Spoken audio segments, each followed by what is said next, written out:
قرآن مجید کی تلاوت ہو گئی نا، تو جو 3 شعر تھانوی صاحب نے جو پچھلی بار نہیں مجھے پڑھی تھی، صلی اللہ محمد، وہ 3 شعر پڑھی، پھر کچھ اس کے بعد آج اللہ کی بات کرتے ہیں۔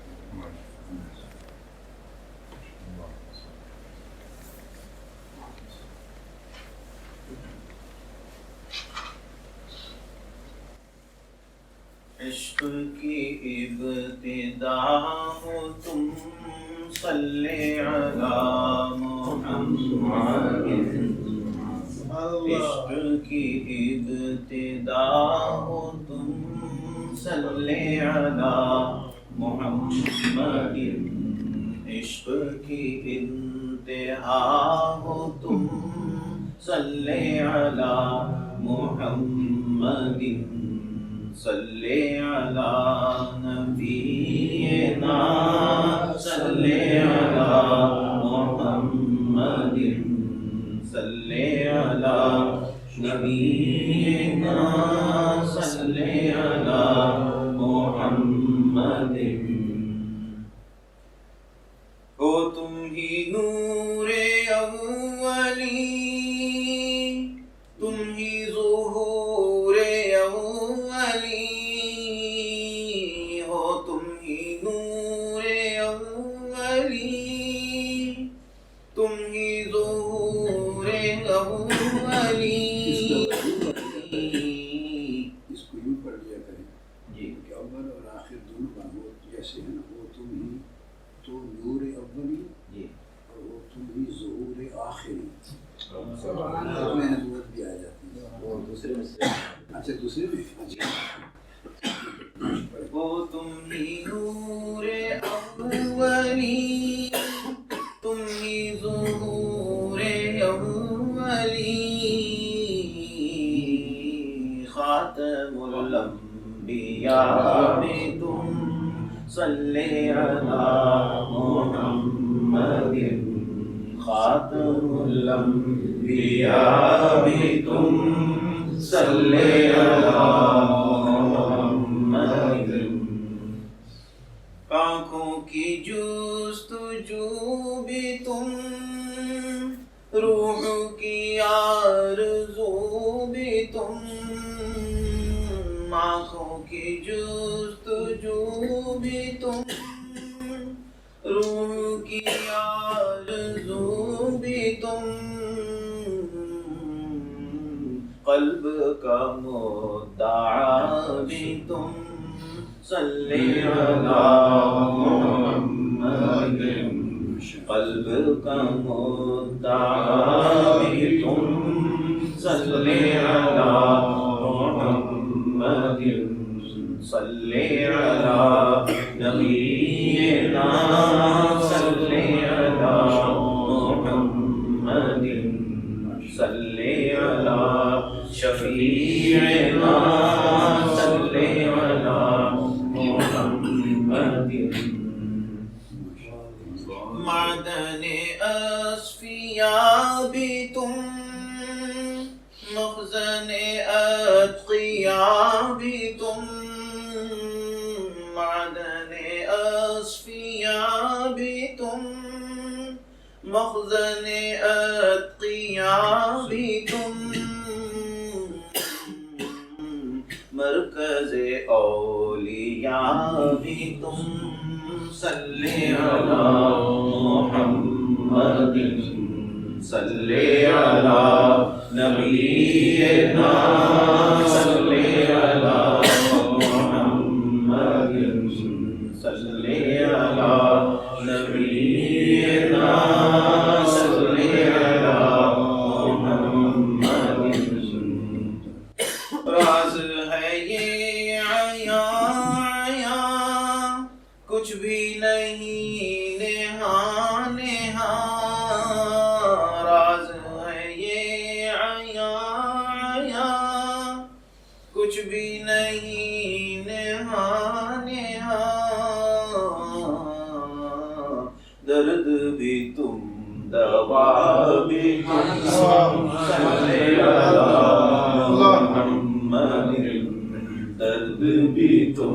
درباری تم صلی اللہ محمد صلی اللہ نبینا صلی اللہ محمد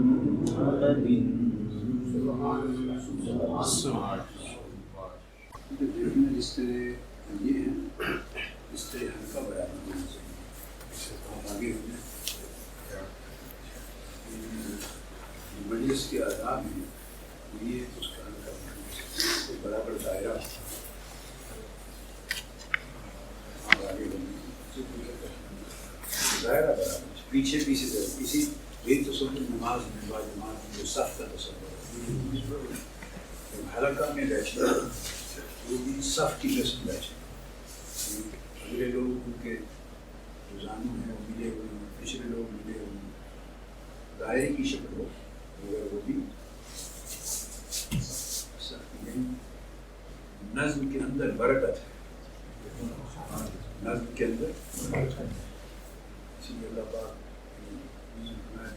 صف ٹوٹی ہوئی نہ ہو ٹیڑھی نہ ہو اللہ تعالیٰ دلوں کو ٹیڑھا کر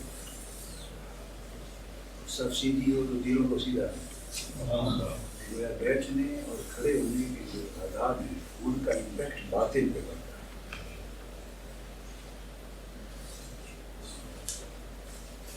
ماشاء اللہ. بسم اللہ الرحمن الرحیم.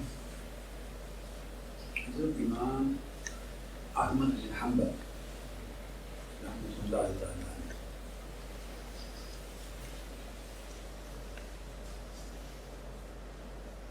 وہ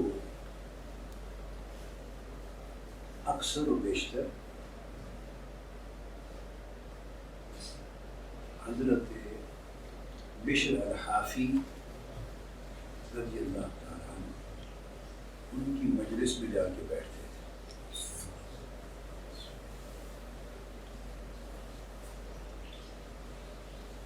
اولیاء کو صالحین کو ائمہ کو محدثین کو بڑے بزرگان دین کو رحمۃ اللہ تعالیٰ علیہ بھی کہنا جائز ہے اور رضی اللہ تعالیٰ عنہ بھی کہنا جائز ہے. بعض لوگوں کو یہ خیال بھی ہوتا ہے کہ رضی اللہ تعالیٰ عنہ صرف صحابہ کرام کے لیے خاص ہے. شریعت میں یہ خاص نہیں ہے صحابہ کرام کے لیے. صحابہ کرام اس ٹائٹل کے سب سے بڑے اور سب سے پہلے حقدار ہیں. قرآن مجید کی روح سے صحابہ کرام اور پھر جو طریقے احسان پر ان کی پیروی کرنے والے ہوں قیامت تک ان کی پیروی کرنے والے صالحین کے لیے رضی اللہ عنہ ورضوا عنہ اللہ عز و جل اس کو استعمال کرتے ہیں. یہ قرآنی حکم و سنت الہیہ ہے. تمام صالحین اولیاء مطلب ہے کہ اللہ ان سے راضی ہوا اور اللہ ان سے راضی. یہ ایمان اللہ کی ان پہ رحمت ہو اور اللہ ان سے راضی. بائی دی وے جو میں نے کہا تو آپ کو سمجھا دوں تو ایسا کوئی حکم علماء فقہاء متقدمین سے متاخرین تک کسی نے کبھی نہیں لگایا اور اپنی کتب میں وہ اولیاء کرام کو محدثین بزرگان دین اولیاء فقہاء ائمہ رضی اللہ تعالیٰ عنہ لکھتے چلے آئے. عربی کتب کا ان کو مطالعہ کریں تو آپ کو یہ عام روش مل جاتی ہے. تو جیسے میں نے عرض کیا کہ کل کی جو مجلس ہم نے نماز تراویح کے بعد کی تھی وہ تھی تربیت نفس کے لیے. کس طرح انسان اپنے نفس کو اپنی عقل کو اپنے دماغ کو اپنے قلب کو دنیا کی رغبتوں شہوتوں اور خواہشوں کے غلبے سے چھٹکارا دلا سکتا ہے اور کس طرح روح جو تنہا ضعیف رہی ہے اس کو طاقت دے کر بندہ اپنے قلب و باطن کو مالا اعلیٰ کے ساتھ ملا سکتا ہے. کل کی گفتگو ہماری اس حوالے سے بس ایسے بیٹھے تھے تراویح کے بعد نصیحت کی مجلس ہو سکتی. خاص طور پہ اپنے مولا کی اللہ رب العزت کی کچھ باتیں کرتے ہیں، اس کی باتیں کرتے ہیں جس کی صدائے دل نواز عاشقوں اور عارفوں کی روحوں میں آج بھی گونجتی رہتی ہے۔ جو بھول گئے سو بھول گئے، ہمارے جیسے بھول گئے سو بھول گئے، مگر جو نہیں بھولے ان کی اس کی آواز اور صدائے بارکش آج بھی گونجتی ہے ان کی روحوں میں۔ جب اس نے پوچھا تھا الستُ بربکم،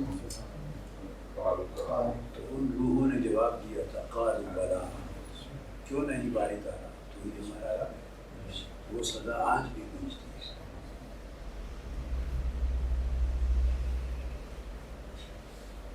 آج پھر اللہ تعالیٰ نے کچھ باتیں کرتے ہیں،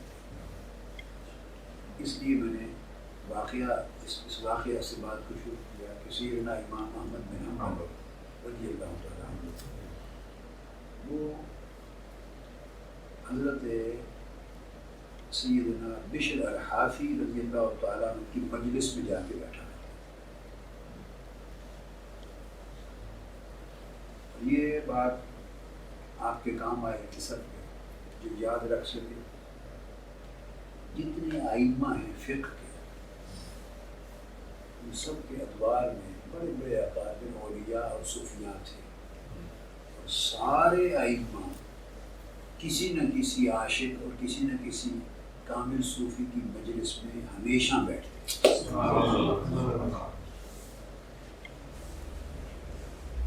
یہ ان کا زندگی کا وتیرہ تھا۔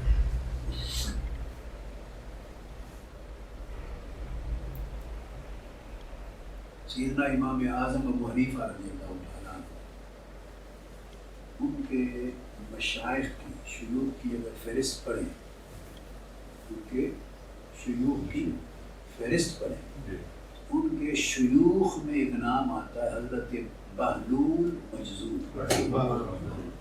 یہ آپ نے نام تو سن رکھا ہے، پاکستان میں ہندوستان میں علماء جب ان کا ذکر کرتے ہیں تو ان کا نام حضرت بہلول دانا، اس نام سے یہ بزرگ معروف ہے۔ حضرت پاکستان میں بہلول دانا کہتے ہیں، کیا کہتے ہیں؟ بہلول دانا۔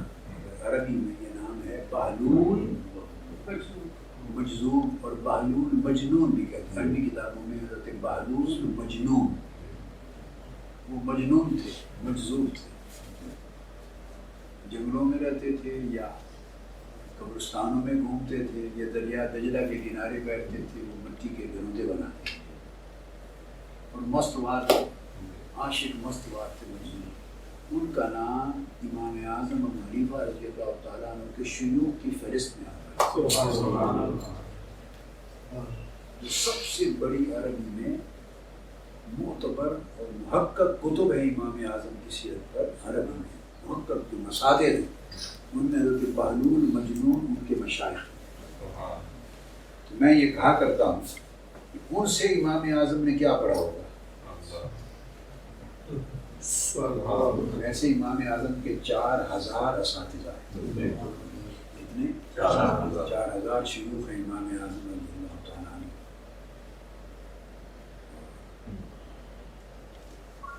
ہمارے وہ امام بھی ہیں، اور روحانی طور پر عالم رویا میں میرے استاد اور شیخ بھی ہیں۔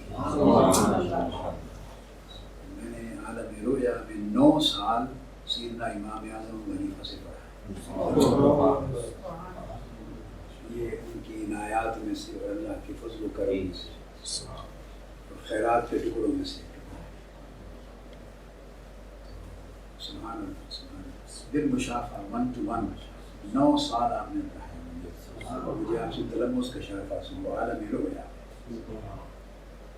بشمول اور بہت ہستیوں کے جو امام اعظم سے بھی بڑی ہیں اور امام اعظم کے بعد چھوٹی بھی ہیں، بشمول بہت سے۔ میں کہا کرتا ہوں کہ وہ کسی سے تو انہوں نے علم حدیث لیا، کسی سے علم الفقہ لیا، کسی سے علم تفسیر لیا، تو علوم لیے۔ حضرت بہلول مجنون سے کیا پڑھا ہوگا؟ ان سے سبق درس عشق لیا۔ وہ تو عاشق مستوار تھے، تو ان سے درس وہ اپنے وقت کے بڑے کامل مجذوب اور صوفی اور بڑے بہت بڑے عارف تھے، اور ان کے حالات بہلول مجذوب کے یہ نہیں ہے کہ پاکستان اور انڈیا کے علماء اور صوفیاء نے لکھے ہیں، نہ بڑے اکابر ائمہ محدثین نے ان کے احوال لکھے۔ یعنی آپ اگر امام زاہدی کی سیر و اعلام نبلا اٹھا لیں یا امام ابن قدامہ کی رقت والبکا اٹھا لیں، خطیب بغدادی کی تاریخ بغداد اٹھا لیں، علامہ ذہبی کی صفوہ اٹھا لیں، صفت الصفوہ، جتنی اکابر ائمہ محدثین کی کتب اٹھائیں، یا امام ابو نعیم اصفہانی کی ہلیۃ الاولیاء اٹھائیں، تو آپ کو حضرت بہلول مجذوب کا ذکر ہر امام کی کتاب میں ملے گا۔ یہ میں نے اس لیے چند کوٹ کر دی کہ یہ بات نہیں ہے کہ ایسے مجذوبوں کی بڑھیں، مستنبول وہ شخصیت ہیں،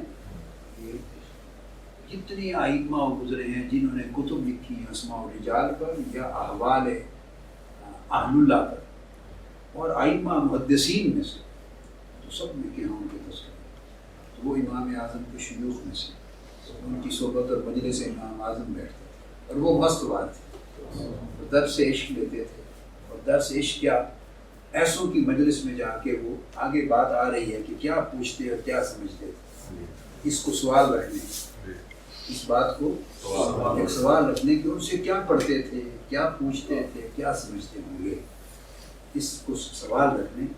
اب اس کا جواب امام احمد بن حنبل رضی اللہ تعالیٰ عنہ کی زبان سے دیا۔ اسی طرح ان کے دور میں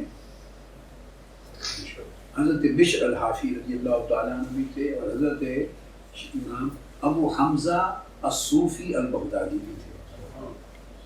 حضرت ابو حمزہ بغدادی الصوفی کے لقب سے معروف تھے، ان کی مجلس میں امام شافعی بھی جا کے بیٹھتے تھے، حضرت ابو حمزہ الصوفی، اور امام احمد بن حنبل بھی جا کے بیٹھتے تھے، حضرت بشر الحافی بھی وہی زمانہ تھا، اور امام شافعی علاوہ ان کے حضرت شیبان رائی کی مجلس میں بھی بیٹھتے تھے۔ یہ سب صوفیاء ہیں، یہ بات خاص چیز توجہ طلب ہے، یہ سب صوفیاء، تو ان کی مجالس میں جا کے بیٹھتے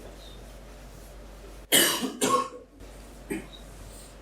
تو امام احمد بن حنبل کو جب ان کے تلامذہ نے دیکھا کہ بشر الحافی کی مجلس میں بیٹھتے ہیں، بشر الحافی، حافی کہتے ہیں ننگے پاؤں کے لوگ، تو ان کا لقب معلوم ہے کہ الحافی کیوں پڑا، ذہن میں ہے جی؟ ان کا الحافی جو لقب ہے وہ یہ تھا کہ جب انہوں نے اس وقت توبہ کی، ننگے پاؤں تھے، وہ آ رہے تھے، یعنی مستواری کے عالم سے پہلے تو بہت سے لوگ طائر تھے، تو نکلے تو ننگے پاؤں تھے، ہوش نہیں تھا، توبہ کی توفیق نصیب ہوئی، ساری زندگی پھر جوتا نہیں پہنا، تو لوگ پوچھتے جوتا کیوں نہیں پہنتے، فرماتے ہیں کہ جس وقت مولا نے مجھے اپنی طرف طلب کر لیا تھا اس وقت میں ننگے پاؤں کی حالت میں، وہ حال مجھے ہر حال سے پسند ہے، جب اللہ نے مجھے توفیق دی تھی اپنی طرف آنے کی، اور میں اس کو بھولا ہوا تھا، میں اس کو بھولا ہوا تھا، بھٹکا ہوا تھا، اور جب اس نے توفیق دے دی مجھے اپنی طرف آنے کی تو میں ننگے پاؤں تھا، میں عمر پر اسی حال پہ رہنا پسند کرتا ہوں۔ یعنی اس لمحے کی عمر پر تکریم کی، جس لمحے مولا نے بلا لیا، اللہ نے اپنی طرف طلب کر لیا، توفیق توبہ دے دی، اپنی طرف رجوع کی توفیق دے دی، اس لمحے کی قدر کا یہ عالم ہے کہ وہ ننگے پاؤں تھے تو ننگے پاؤں رہے۔ اب جو لوگ اللہ رب العزت کے ساتھ عشق کا یہ تعلق استوار کر کے اور پھر اس نسبت کی لاج رکھتے ہیں، اس نسبت کی لاج اور اس عشق اور تعلق کی لاج رکھتے ہیں، پھر ان کا احترام انسان تو کیا حیوانات تک ان کے دلوں میں رہتا ہے۔ تو بغداد کے شہر میں رہتے تھے، بغداد شریف، کیا بغداد شریف۔ اب یہاں سے بھی ایک بات آ گئی، مولانا اشرف علی تھانوی صاحب نے بیان کیا امداد المشتاق میں حضرت حاجی امداد اللہ مہاجر مکی رحمۃ اللہ علیہ کی، اور شمائع میں امدادیہ بھی بھی حضرت حاجی امداد اللہ مہاجر مکی رحمۃ اللہ علیہ کی مجلس میں ہم بیٹھے تھے. ان کی مجلس میں کسی شخص نے اجمیر شریف کا لفظ بولا، بات ہوئی، تذکرہ ہوا، تو آپ نے کسی نے کہا اجمیر شریف کی یہ بات. ایک مولانا بیٹھے تھے مجلس میں، انہوں نے کہا، ذرا ناراض ہو گئے، انہوں نے کہا اجمیر ہے، شریف کاہے کو ہو گیا؟ اجمیر تو اجمیر ہی ہے، شریف کاہے کو ہو گیا؟ حضرت حاجی امداد اللہ مہاجر مکی رحمۃ اللہ علیہ دیکھا، خاموش ہو گئے. تھوڑی دیر کے بعد کوئی اور صاحب مجلس میں آئے بیٹھے، انہوں نے جب مولانا کو دیکھا تو دیکھتے ہی کہا، سلام کر کے آداب بجا لائے اور کہا کہ مزاج شریف کیسے ہیں؟ انہوں نے کہا اللہ کا شکر ہے خیریت سے. حضرت حاجی امداد اللہ مہاجر مکی رحمۃ اللہ علیہ متوجہ ہوئے، انہوں نے کہا مولانا مزاج ہے، شریف کا ہے کو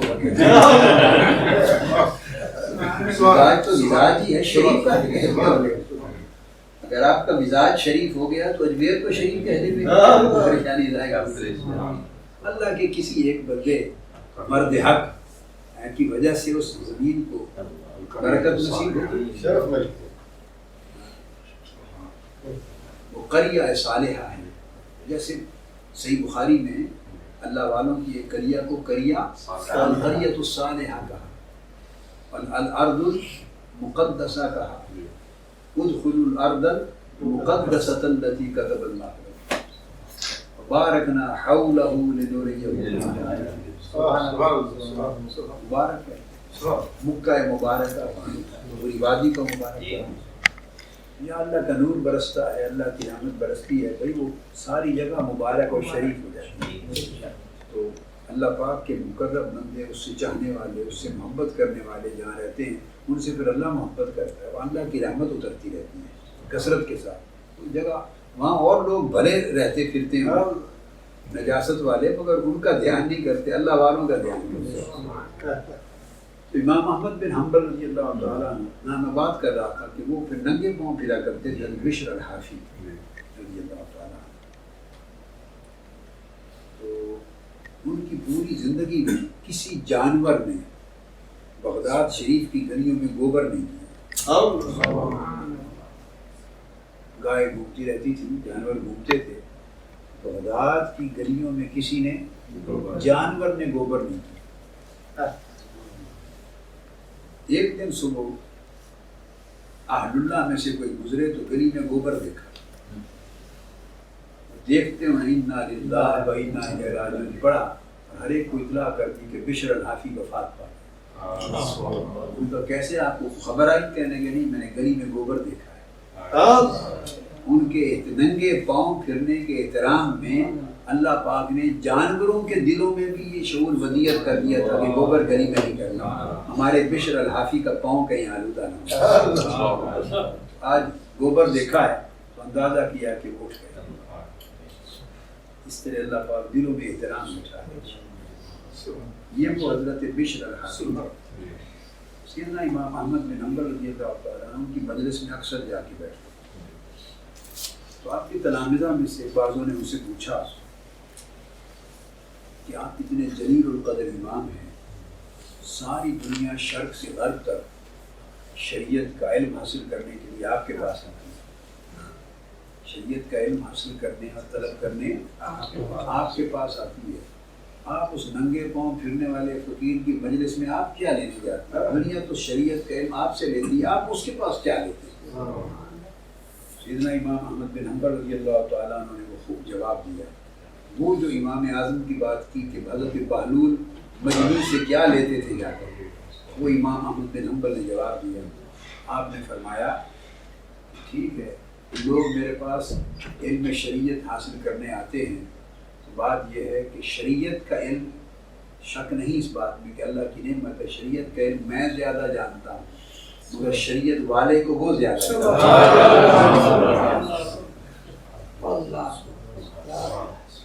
شریعت کو میں زیادہ جانتا ہوں مگر شریعت والے کو وہ زیادہ جانتا ہے. تو لوگ مجھ سے شریعت کی بابت پوچھنے آتے ہیں، میں جب تنہائی ملتی ہے تو اس سے شریعت والے کی بابت.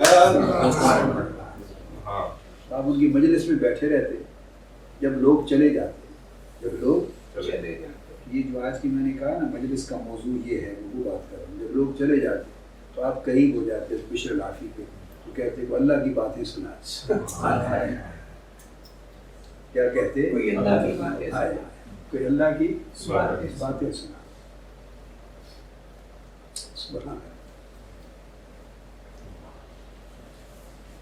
اللہ والے بہت سے یہ حسرت لے کے دنیا سے رخصت ہو گئے، اور یہ بات شاید پچھلی نشست میں 15 شعبان کی رات میں نے آپ سے بھی کی تھی۔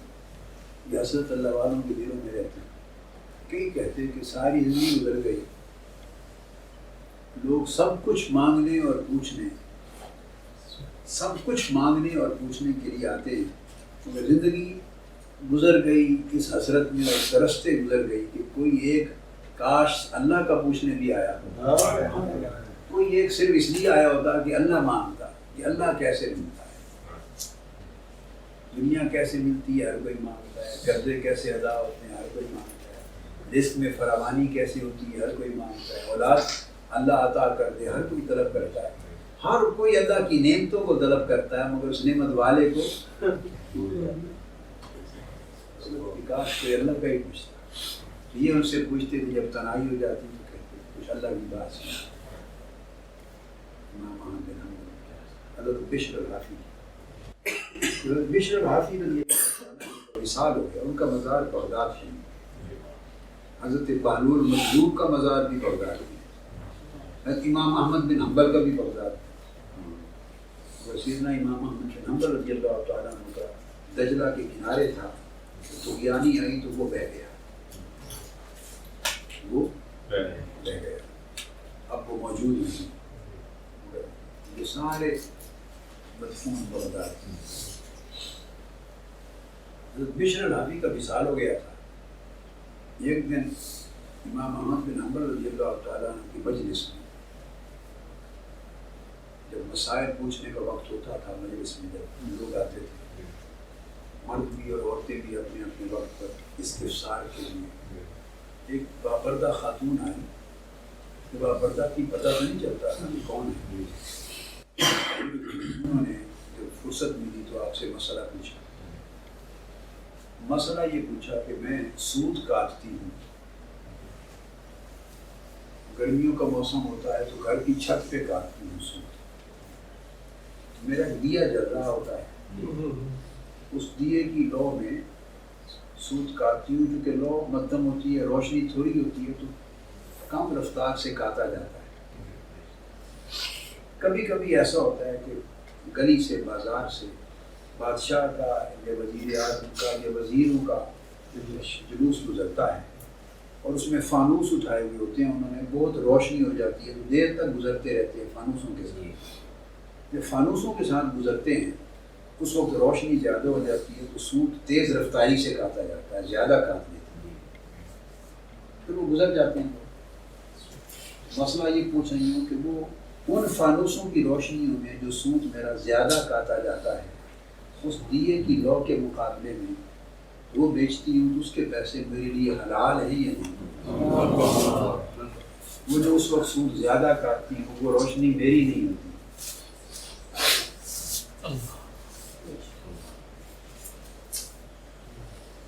وہ لوگ گزر گئے، وہ زمانے میں بیت گئے، کیا اس کے پیسے میرے لیے حلال ہیں کہ نہیں؟ جب امام احمد بن حنبل نے یہ سوال سنا تو آپ کہاں پوچھے کھڑے ہوئے اور آپ کی آنکھیں بھیگ گئی آنسوؤں سے اور رونگٹے کھڑے ہو گئے، فرمانے لگے خاتون اس مسئلے کا جواب تو بعد میں دوں گا، پہلے یہ بتا کہ آپ ہیں کون؟ آپ ہیں کون؟ تو پھر اس خاتون نے جواب دیا کہ میں حضرت بشر الحافی کی ہمشیرہ ہوں، حضرت بشر الحافی کی ہمشیرہ ہوں۔ امام احمد بن حنبل نے فرمایا خدا کی قسم میں سمجھ گیا تھا کہ بشر الحافی کے گھر کے سوا یہ بات اور کوئی نہیں پوچھ سکتا، ان کے گاڑی میں سے کسی نے پوچھتی یہ بات۔ تقویٰ اور ورع کا یہ عالم یہ سوال کسی اور جگہ سے نہیں پوچھا جا سکتا. میں سمجھ گیا تھا کوئی انہی کے گھر سے ہے. یہ حضرت بشر الحافی. پھر امام احمد بن حنبل رضی اللہ تعالیٰ عنہ کا وصال ہو. آپ کو کوڑے بھی لگے، سب کی قرآن کا فتنہ تھا. امام ذہبی، علامہ ذہبی رحمۃ اللہ علیہ بیان کرتے ہیں سیر اعلام النبلاء میں اور دیگر کتب میں، بغداد میں خطیب بغدادی کی، امام ابن الجوزی نے بھی بیان کیا ہے صفۃ الصفوہ میں. امام ابن الجوزی نے صفۃ الصفوہ میں، امام ذہبی نے سیر اعلام النبلاء میں، اور وہ سند کے ساتھ روایت کیا ہے کہ امام احمد بن حنبل رضی اللہ تعالیٰ عنہ کا وصال کے بعد آپ اپنے تلامذہ میں سے جو ائمہ تھے اپنے دور کے، ان میں سے کسی کو خواب میں ملے.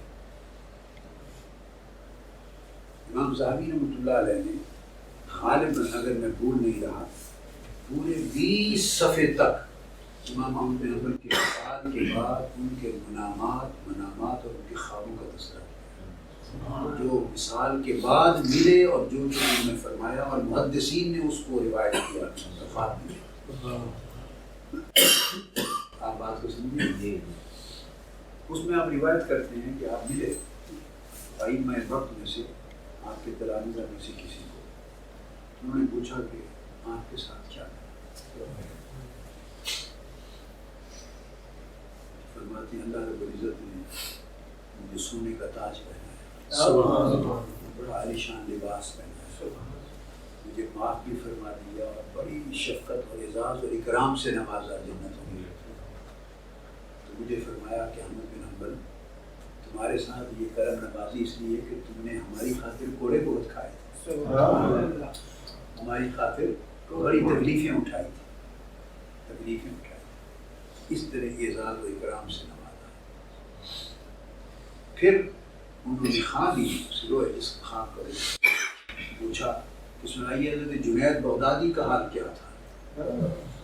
آپ جنت سے آئے، اپنا حال بتا دیے کہ اللہ رب العزت نے فرمایا کہ یہ اعزاز و اکرام احمد بن حنبل اس لیے ہے کہ تم نے ہماری خاطر کوڑے بڑی تکلیفیں اٹھائی، اس لیے اعزاز و اکرام ہے. پھر پوچھا کہ سنائے حضرت معروف کرخی کا حال کیا تھا. امام احمد بن حنبل نے فرمایا اللہ، معروف کرخی کا کیا پوچھتے ہیں. جس وقت سے میں گیا اور پلٹ کے آیا ہوں، وہ عرش کے وسط میں اس کو کھڑا کر رکھا تھا اور باری تعالیٰ کا جلوہ حسن بے نقاب تھا. اس وقت سے اب تک معروف کرخی بے حجاب اس رب کے حسن کو آنکھیں گاڑ کے تک رہے، نہ دائیں کا ہوش تھا نہ بائیں کا ہوش تھا. تو جب گیا تھا تب بھی انہیں اسی حال میں پایا، اب آیا ہوں تو ابھی بھی اسی حال میں مست کھڑے. ان کو تو جنتوں اور حور و قصور کا ہوش ہی نہیں تھا، اس کے حسن کے جلوے کو بے نقاب تکنے میں مست تھے. ان کا حال تو یہ تھا. پھر پوچھا کہ سنا بتائیے حضرت سری سقطی کا حال کیا تھا. اور ان کے شیخ بھی تھے اور ماموں بھی. اچھا یہ مزارات بھی ادھر ہی بغداد شریف ہے. جنید بغدادی تو نام بھی بغدادی ہے، سری سقطی کا مزار بھی نہیں ہے. حضرت معروف کرخی کا بھی وہ محلہ کرخ میں ہے بغداد، اور یہ دو اکٹھے ہیں، جنید بغدادی اور حضرت سری سقطی. پوچھا کہ حضرت سری سقطی کا حال کیا تھا. تو امام احمد بن حنبل چیخ نکل گئی، کہنے لگے واہ واہ، سری سقطی کا حال کیا پوچھتے. میں خدا کی قسم ہم نے دیکھا کہ عرش الہی پہ اللہ پاک نے فرشتوں کو دے کہ اس کے لیے دسترخوان بچھا رکھا تھا، دسترخوان، اور اپنے سامنے باری تعالیٰ نے اپنے سامنے سری سقطی کو بٹھا رکھا تھا. اپنے دست قدرت اور دست شفقت سے باری تعالیٰ ان کو اس دسترخوان نعمت الہیہ سے خود کھلاتے تھے اور ایک ایک لقمہ دے کے فرماتے تھے سری سقطی تم نے ہماری خاطر کھانا پینا چھوڑ دیا، بہت بھوکے اور فاقے بھوک اور فاقہ برداشت کیا، اب میرے دست شفقت سے کھا لو. اللہ پاک ان کو خود کھلا رہا تھا، میں تو ان کو اس حال میں اللہ کے پاس چھوڑ کے آیا۔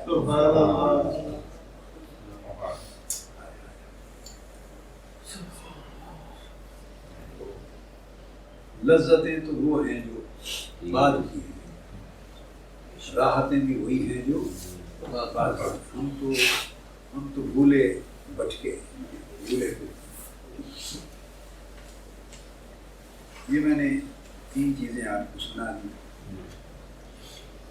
اب پھر حضرت سیدنا شیخ احمد الرفاعی رضی اللہ تعالیٰ عنہ، جن سے سلسلہ رفاعیہ منسوب ہے عالم عرب،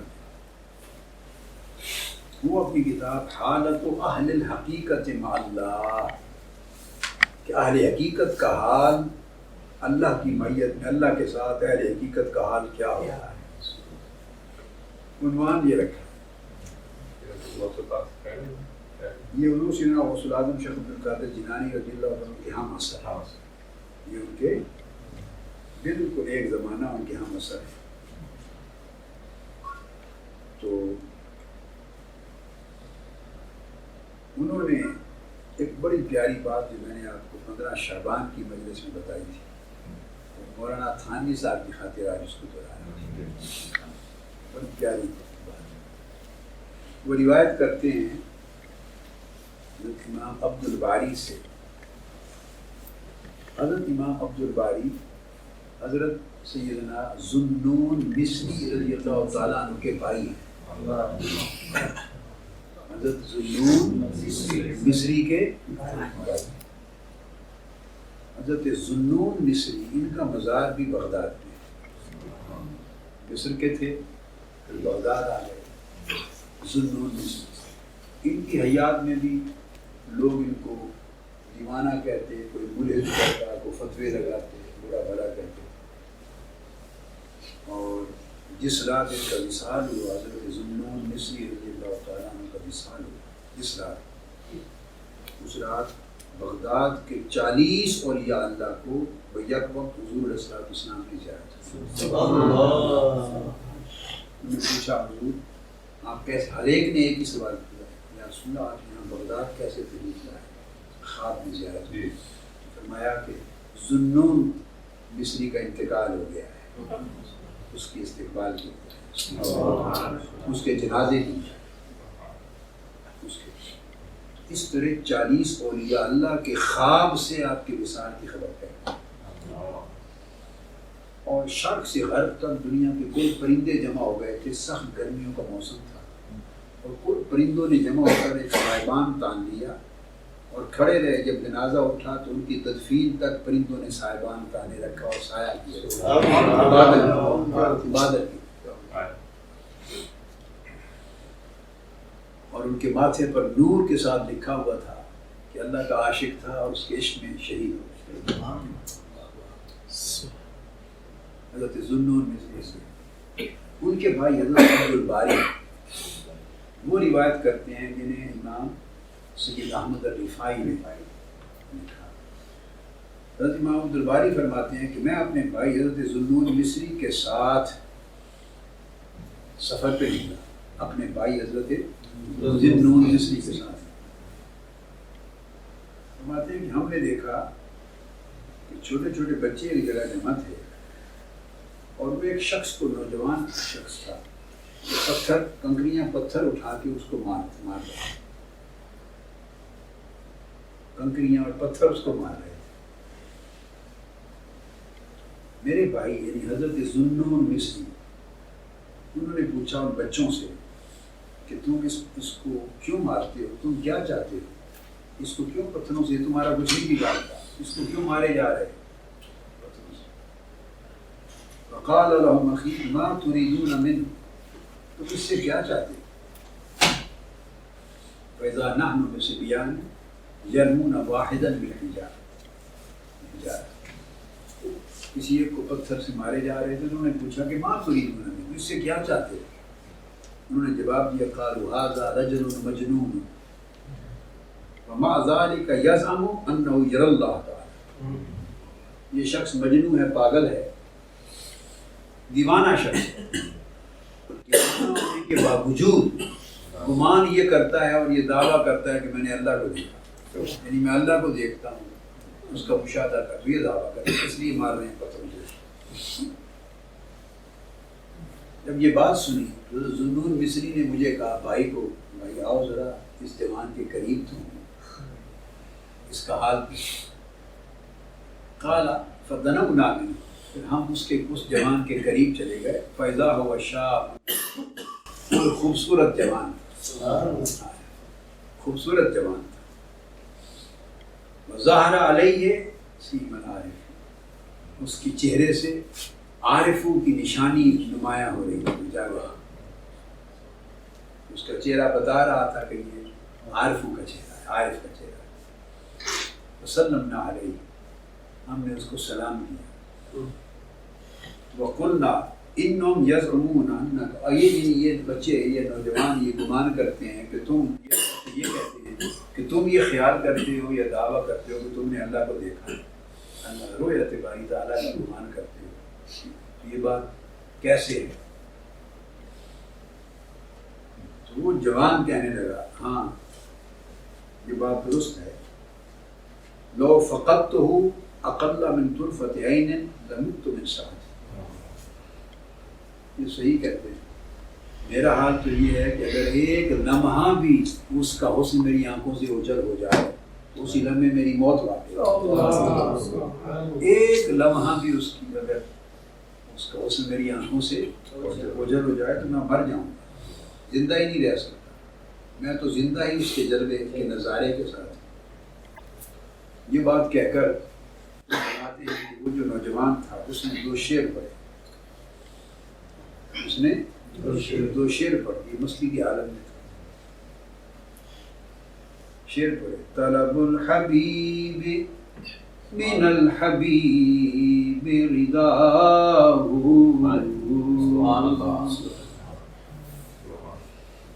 طلب الحبیب من الحبیب رداہ، ومن الحبیب من الحبیب لقاہ،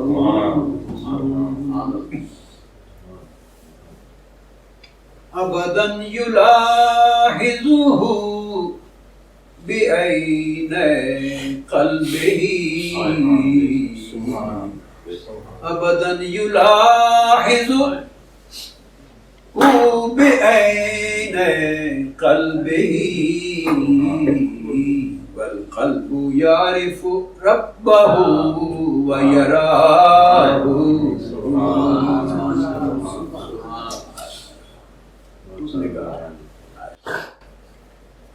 اس نے کہا جب دوست کو طلب کرتا ہے، دوست کو چاہتا ہے تو یہ اس بات کی علامت ہے کہ دوست اس سے راضی ہے، یہ اس کی رضا ہے، اگر وہ راضی نہ ہو تو وہ کسی کو اپنی چاہت کی توفیق نہیں دیتا، تو دوست کو طلب کرنا یہ اس کی رضا کی دلیل ہے، اور حبیب کو دوست کی خواہش کرنا، آرزو کرنا، اس سے ملنے کی آرزو کرنا، خواہش رکھنا، یہی اس کی ملاقات ہے، یہ اس کی ملاقات ہے۔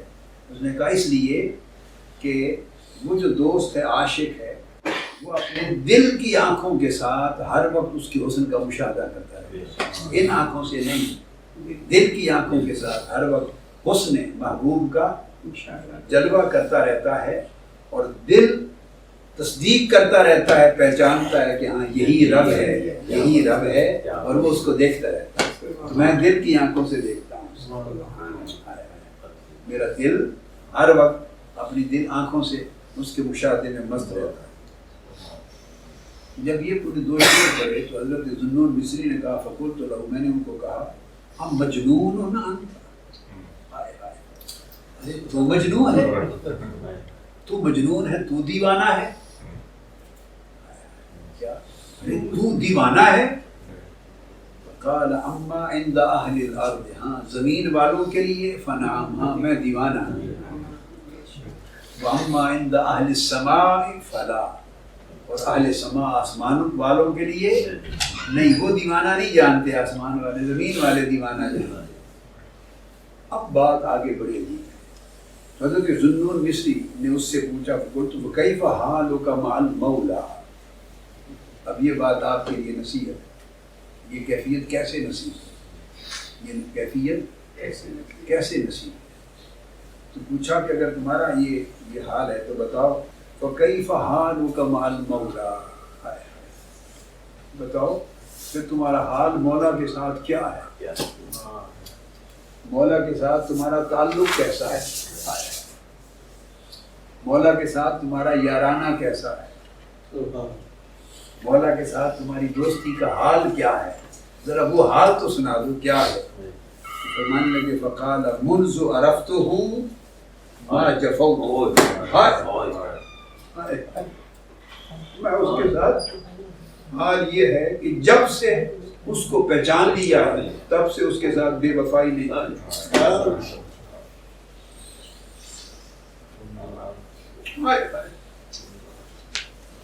مولانا منذ عرفتہ ما جفوت، جب سے اسے پہچان لیا ہے، جب تک سمجھا نہیں تھا نہیں سمجھا تھا، جب تک جانا نہیں تھا بے خبر تھے، جب سے جان لیا پہچان لیا ہے تب سے بے وفائی نہیں کی، اس سے بے وفائی نہیں کی، یعنی اس کی حکم عدولی نہیں کی، اس سے منہ نہیں موڑا، خواہ کچھ ہو جائے۔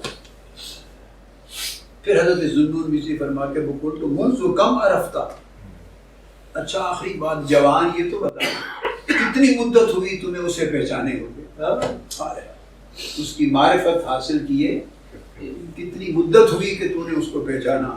قال منذ جعل اسمی فی المجانین، جب سے لوگ مجھے دیوانہ کہتے ہیں، تب جب سے لوگ، یعنی جب سے مولا نے میرا نام دیوانوں کے دفتر میں لکھ دیا تب سے پہچان لیا۔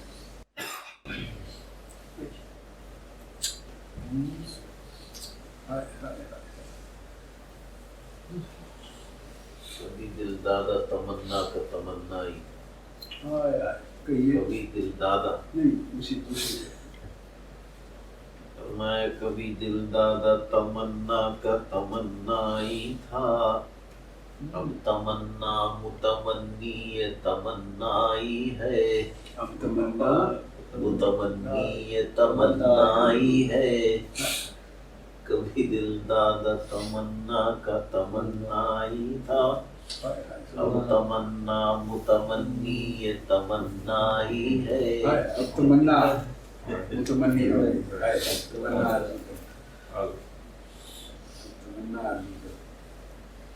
ساری دنیا کی نگاہوں سے گرا ہے مجذوب، تب کہیں جا کے تیرے دل میں جگہ پائی ہے۔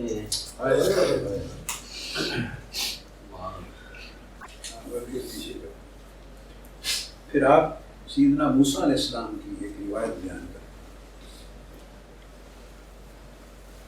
ایک روز سیدنا موسیٰ علیہ السلام نے اللہ تعالیٰ کے حضور اپنی مناجات اور التجاؤں کے دوران اللہ تعالیٰ یہ کیا بات ہے یا رب، مجھے تعجب ہوتا ہے اس بات کا کہ میں یجدک ثم یرجع عنک، اس بات سے بڑا تعجب ہوتا ہے کہ کئی لوگوں نے تجھے پا لیا اور پا کے پھر مڑ گئے، پا کے پھر تیری راہ سے مڑ گئے اور انہوں نے منہ پھیر لیا، ایسا کیوں ہوتا ہے، ایسا کیوں؟ اللہ رب العزت نے جواب دیا موسیٰ علیہ السلام کو، قال یا موسیٰ ان من وجدنی لا یرجعنی وما رجع من رجع الا عن الطریق، جس نے مجھے پا لیا وہ کبھی پھر کے نہیں گئے، اس نے مجھ سے منہ نہیں موڑا، جس نے مجھے پا لیا وہ مجھ سے نہیں مڑا، جو مڑا وہ رستے سے ہی مڑ گیا، وہ مجھ تک پہنچا ہی نہیں، اس نے مجھے پایا نہیں تھا، رستے سے مڑ گیا، یعنی رستے کی مشقتیں برداشت نہیں کر سکتا، یعنی پتھروں پہ چل کے اگر آ سکو تو آپ میرے گھر کے راستے کیا ہے بس وہ انہیں رستے کے پتھروں سے گھبرا گیا اور مڑ گیا، وہ مجھ تک پہنچا، میرے گھر تک پہنچا۔ پھر اس کے بعد آپ فرماتے ہیں حضرت ابو العباس بن عطا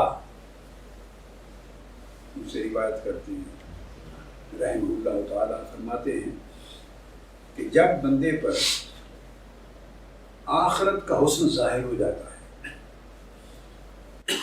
آخرت کا حسن ظاہر ہو جاتا ہے، قرآن مجید میں جا بجا آخرت کے حسن کی باتیں ہیں نا جی، جس بندے پر آخرت کا حسن ظاہر ہو جاتا ہے اس کی زندگی سے پھر دنیا کی محبت فنا ہو جاتی ہے۔ اب ہم دنیا کی محبت اس لیے مارے پھرتے ہیں کہ آخرت کا حسن ہماری آنکھوں سے اوجھل جائے۔ جب اللہ پاک بعض لوگوں پر جو طالب ہوتے ہیں اس راستے ان پہ آخرت کا حسن آشکار کر دیتا ہے، دنیا کی محبت ان کی زندگی میں فنا ہو جاتی ہے، وہ بندہ پھر اس کی زندگی دار البقاء کے ساتھ ہو جاتی ہے، دار الفنا سے ختم ہو جاتا ہے، اس کی زندگی دار البقاء کے ساتھ آخرت کے ساتھ جڑ جاتی ہے۔ اور پھر فرمایا کہ یہ پھر وہ اہل آخرت میں سے ہو جاتا ہے، اہل دنیا نہیں کہلاتا، پھر وہ دنیا میں رہتا ہے۔ دنیا میں دو طرح کے لوگ ہوتے ہیں، اہل دنیا بھی ہوتے ہیں اور دنیا ہی میں رہنے والے اہل آخرت، وہ اہل آخرت میں سے ہو جاتا ہے۔ اور فرمایا جب اہل آخرت میں سے ہو جاتا ہے ان میں سے بھی بعضوں پر پھر اللہ تبارک و تعالیٰ اپنا حسن آشکار کر دیتا ہے۔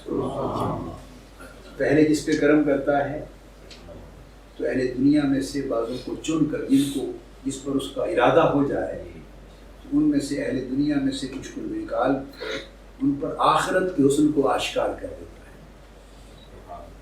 حسن المآب جس کا ذکر فرمایا، عندہ حسن المآب، پہلے دنیا کے حسن کی بات کی ہے، زین للناس حب الشہوات من النساء، پورا بیان کیا دنیا کے حسن کا، اور آخر پہ عندہ حسن المآب کی بات کی ہے کہ ایک یہ حسن تم نے سن لیے جو نفس کے لیے باعث زینت ہیں، مگر ان کے لیے کہا زین للناس حب، ان کے لیے مزین کر دیے گئے ہیں اس دنیا کے سارے یہ حسن ساری شہوتیں نفس کے لیے ان زینت دے دی گئی ہے، مگر جب آخرت کی حسن کی بات کی تو فرمایا وَعِندَهُ، اور لوگوں یہ سارے کچھ دیکھ چکے نا حسن، میں سنو بات سنو، میرے پاس ایک اور حسن ہے، اس آخرت کے حسن کے لیے اندیت کا لفظ استعمال کہ میرے پاس ایک اور حسن ہے۔ بچوں کو دکھا دیا نا یہ کھلونا دے دیا، یہ دے دیا، یہ دے دیا، یہ دے دیا، بچہ ان میں گم ہو جاتا ہے، سب کچھ بھول جاتا ہے، گم ہو جاتا ہے۔ جب اس سے توجہ ہٹانا مقصود ہوتی ہے اس کو پھر باپ کہتا ہے یہ چھوٹے چھوٹے ہیں، میرے پاس ان سے اور زیادہ بڑا خوبصورت کھلونا بھی ہے، بچہ سارے چھوڑ دیتا ہے اور دوڑتا ہے اچھا مجھے وہ دکھاؤ، مجھے وہ پھر اس نے اہل آخرت کر لیتا ہے، اہل آخرت کر لیتا ہے۔ جب وہ لوگ اہل آخرت بن جاتے ہیں اور دار البقاء میں رہنے لگ جاتے ہیں دنیا میں ہوتے ہوئے، ان میں سے پھر بعضوں کو چنتا ہے اور ان پر اپنا حسن آشکار کر دیتا ہے، ان کے قلب کی آنکھوں پر اپنے حسن کو آشکار کر دیتا ہے۔ تو جب جن پر اللہ کا حسن آشکار ہو جاتا ہے ان کے دلوں سے آخرت فنا ہو جاتی ہے۔ آخرت کی جو محبت اور حفظ اور لالچ تھا نا کہ جنت ملے، حور ملے، قصور ملے، رضوان ملے، جنت، وہ چیز ان کی زندگی سے فنا ہو جاتی ہے کہ جب وہ مولا کے عاشق ہو جاتے ہیں تو پھر وہ بندہ جب آخرت کی محبت فنا ہو جاتی ہے تو پہلا اہل آخرت ہونے والا بندہ دار البقاء کے ساتھ جڑ گیا تھا، جب آخرت کی محبت فنا ہو جاتی ہے مولا کا حسن آشکار ہونے کے بعد تو بندہ پھر حق کے ساتھ جیتا ہے، پھر حق کے ساتھ جیتا ہے، فنا فی اللہ۔ پھر جب انسان اللہ کے ساتھ فنا ہو جاتا ہے اور اس کے ساتھ جڑتی ہے اگلی بات جو کہہ رہا ہوں، اللہ کے ساتھ جڑ گیا، تعلق اللہ کے ساتھ بن گیا، مولا کے حسن کا جلوہ دیکھتا ہے۔ حضرت بايزيد بسطامي رضی اللہ تعالیٰ عنہ سے کسی شخص نے پوچھا کہ ایک شخص نے پوچھا کہ مجھے یہ خبر پہنچی ہے کہ آپ کے پاس اسم اعظم تھا. یہ علماء کے وقت ہمارے پاس بھی آیا تھا یہ خبر لے کر. لاہور میں جامعہ ہے بہت بڑی, لاہور میں بہت بڑا دینی جامعہ ہے گڑی شاہ میں. وہاں کچھ علماء کا اجلاس تھا, اس میں یہ بات چھڑ گئی. انہوں نے بتایا کہ وفد میرے پاس آیا 3-4 علماء کا, انہوں نے بتایا کہ 25-30 اچھے چوٹی کے دور کے علماء اور دل بنوا کے ان کا اجلاس تھا. بات چھڑ گئی. انہوں نے کہا میرا نام ہے کہ ان کے پاس کوئی اسم اعظم ہے, کسی طریقے سے وہ معلوم کیا جائے. سب نے کہا ہاں کہ وہ خطاب کے لیے آتے ہیں, یہ جہاں بھی اکثر دیکھا ہے تو کچھ پڑھتے رہتے ہیں, دیکھا سے پڑھتے رہتے ہیں. کہ یار ہمارا خطاب ہوتا ہے 10-20-50 بندے نہیں آتے سننے کے لیے, اب تھوڑی دیر خطاب ہو جائے تو وہ اٹھ کے چلے جانے لگتے ہیں. اور یہ 5-5 گھنٹے ان کا خطاب ہوتا ہے. شروع کرتے ہیں تراویح کے بعد اور تہجد کے وقت جا کے ختم ہوتا ہے 5-6 گھنٹے. سحور پہ ختم ہوتا ہے, لوگ اٹھ کے پھر سیدھا تہجد پڑھنے لگ جاتے ہیں. ساری رات خطاب ہوتا ہے 5-5-6 گھنٹے بیٹھے رہتے ہیں. کوئی شخص ہلتا نہیں. ساری رات میں میلاد النبی کی رات خطاب ہوتا ہے, لاکھوں لوگ سڑکوں تک, کوئی ہلتا نہیں. گھنٹوں لگے رہتے ہیں لوگ. ہماری تو آدھے گھنٹے سے زیادہ بات کوئی نہیں سنتا ہوا آتا نہیں. یہ کوئی اسم اعظم ہے جس کی وجہ سے وہ لوگوں کو مسحور کر کے تسخیر کر کے بٹھائے رکھتے ہیں. کہتے ہیں اس پر اجماع ہو گیا 25-30 علماء کا. انہوں نے کہا اس میں تو کوئی شک نہیں کہ ہے اسم اعظم, مگر آپ جانیں کیسے. ان میں 3-4 علماء ایسے تھے جو میرے پنجاب یونیورسٹی میں جب میں طالب علم تھا, ماسٹرز اور لاء کر رہا تھا, اس زمانہ طالب علمی سے نوجوانی کے وقت سے ان کا میرے ساتھ تعلق تھا. آتے تھے, 1-2 بار سیالکوٹ خطاب کے لیے گیا, میرے ساتھ گئے. کہیں جانا ہوتا میرے ساتھ جاتے تھے. وہ اس وقت سے نوجوانی میں متعلق تھے. ان کے لگایا کہ آپ کا بڑا آنا جانا ان کے ساتھ دیرینہ تعلق ہے, شاید آپ کو بتا دیں. تو ان کی ڈیوٹی لگی تو وہ وفد کی صورت میں میرے پاس آئے. باضابطہ انہوں نے مجھ سے پوچھا کہ اس پر سب کا اتفاق ہے, آپ کے پاس ہے تو اس میں اعظم وہ بتا دیں کہ کیا ہے, وہ بتا دیں کیا ہے. کیونکہ انہوں نے کہا پڑھتے تو آپ رہتے ہیں. وہ کہنے لگے ہم نے بھی ساری زندگی دیکھا ہے, وہ پڑھتے رہتے ہیں. اب اس میں اعظم ہے جو ہر وقت پڑھتے ہیں تو اس سے تسخیر کر لیتے ہیں. میں نے کہا میرے پاس ہے اس میں اعظم, مگر جو میرے پاس ہے وہ آپ مانیں گے نہیں. وہ آپ پھر فائدہ کیا اس جواب کا. میں آپ کو بتا بھی دوں تو آپ نے ماننا بھی نہیں ہے کہ یہی ہے, اور اگر آپ مان جائیں گے تو آپ نے اس کا وظیفہ بھی نہیں کرنا. جنہوں نے آپ کو بھیجا انہوں نے وہ وظیفہ بھی نہیں کرنا. جو میرا ورد ہے جو میں بتا بھی دوں تو اس پر عمل بھی نہیں کرنا, تو فائدہ کیا. انہوں نے کہا نہیں وہ تو بات کی بات ہے, کریں گے, انہیں ہمیں بتا تو دیں, ہم بھی اس سے فائدہ اٹھائیں. میں نے کہا میرا اس میں اعظم یہ ہے. پھر میں نے قسم کھائی, کلمہ طیبہ پڑھا. میں نے کہا اسی طرح جا کے روایت کر دینا, کلمہ طیبہ پڑھا اور قسم پڑھا. میں نے کہا ٹھیک ہے, ساری عمر گزر گئی پڑھتے, وظائف جو کچھ بھی پڑھا, ٹکرے ماری زمین پر یا راتوں کو جاگے, جو کچھ بھی کیا.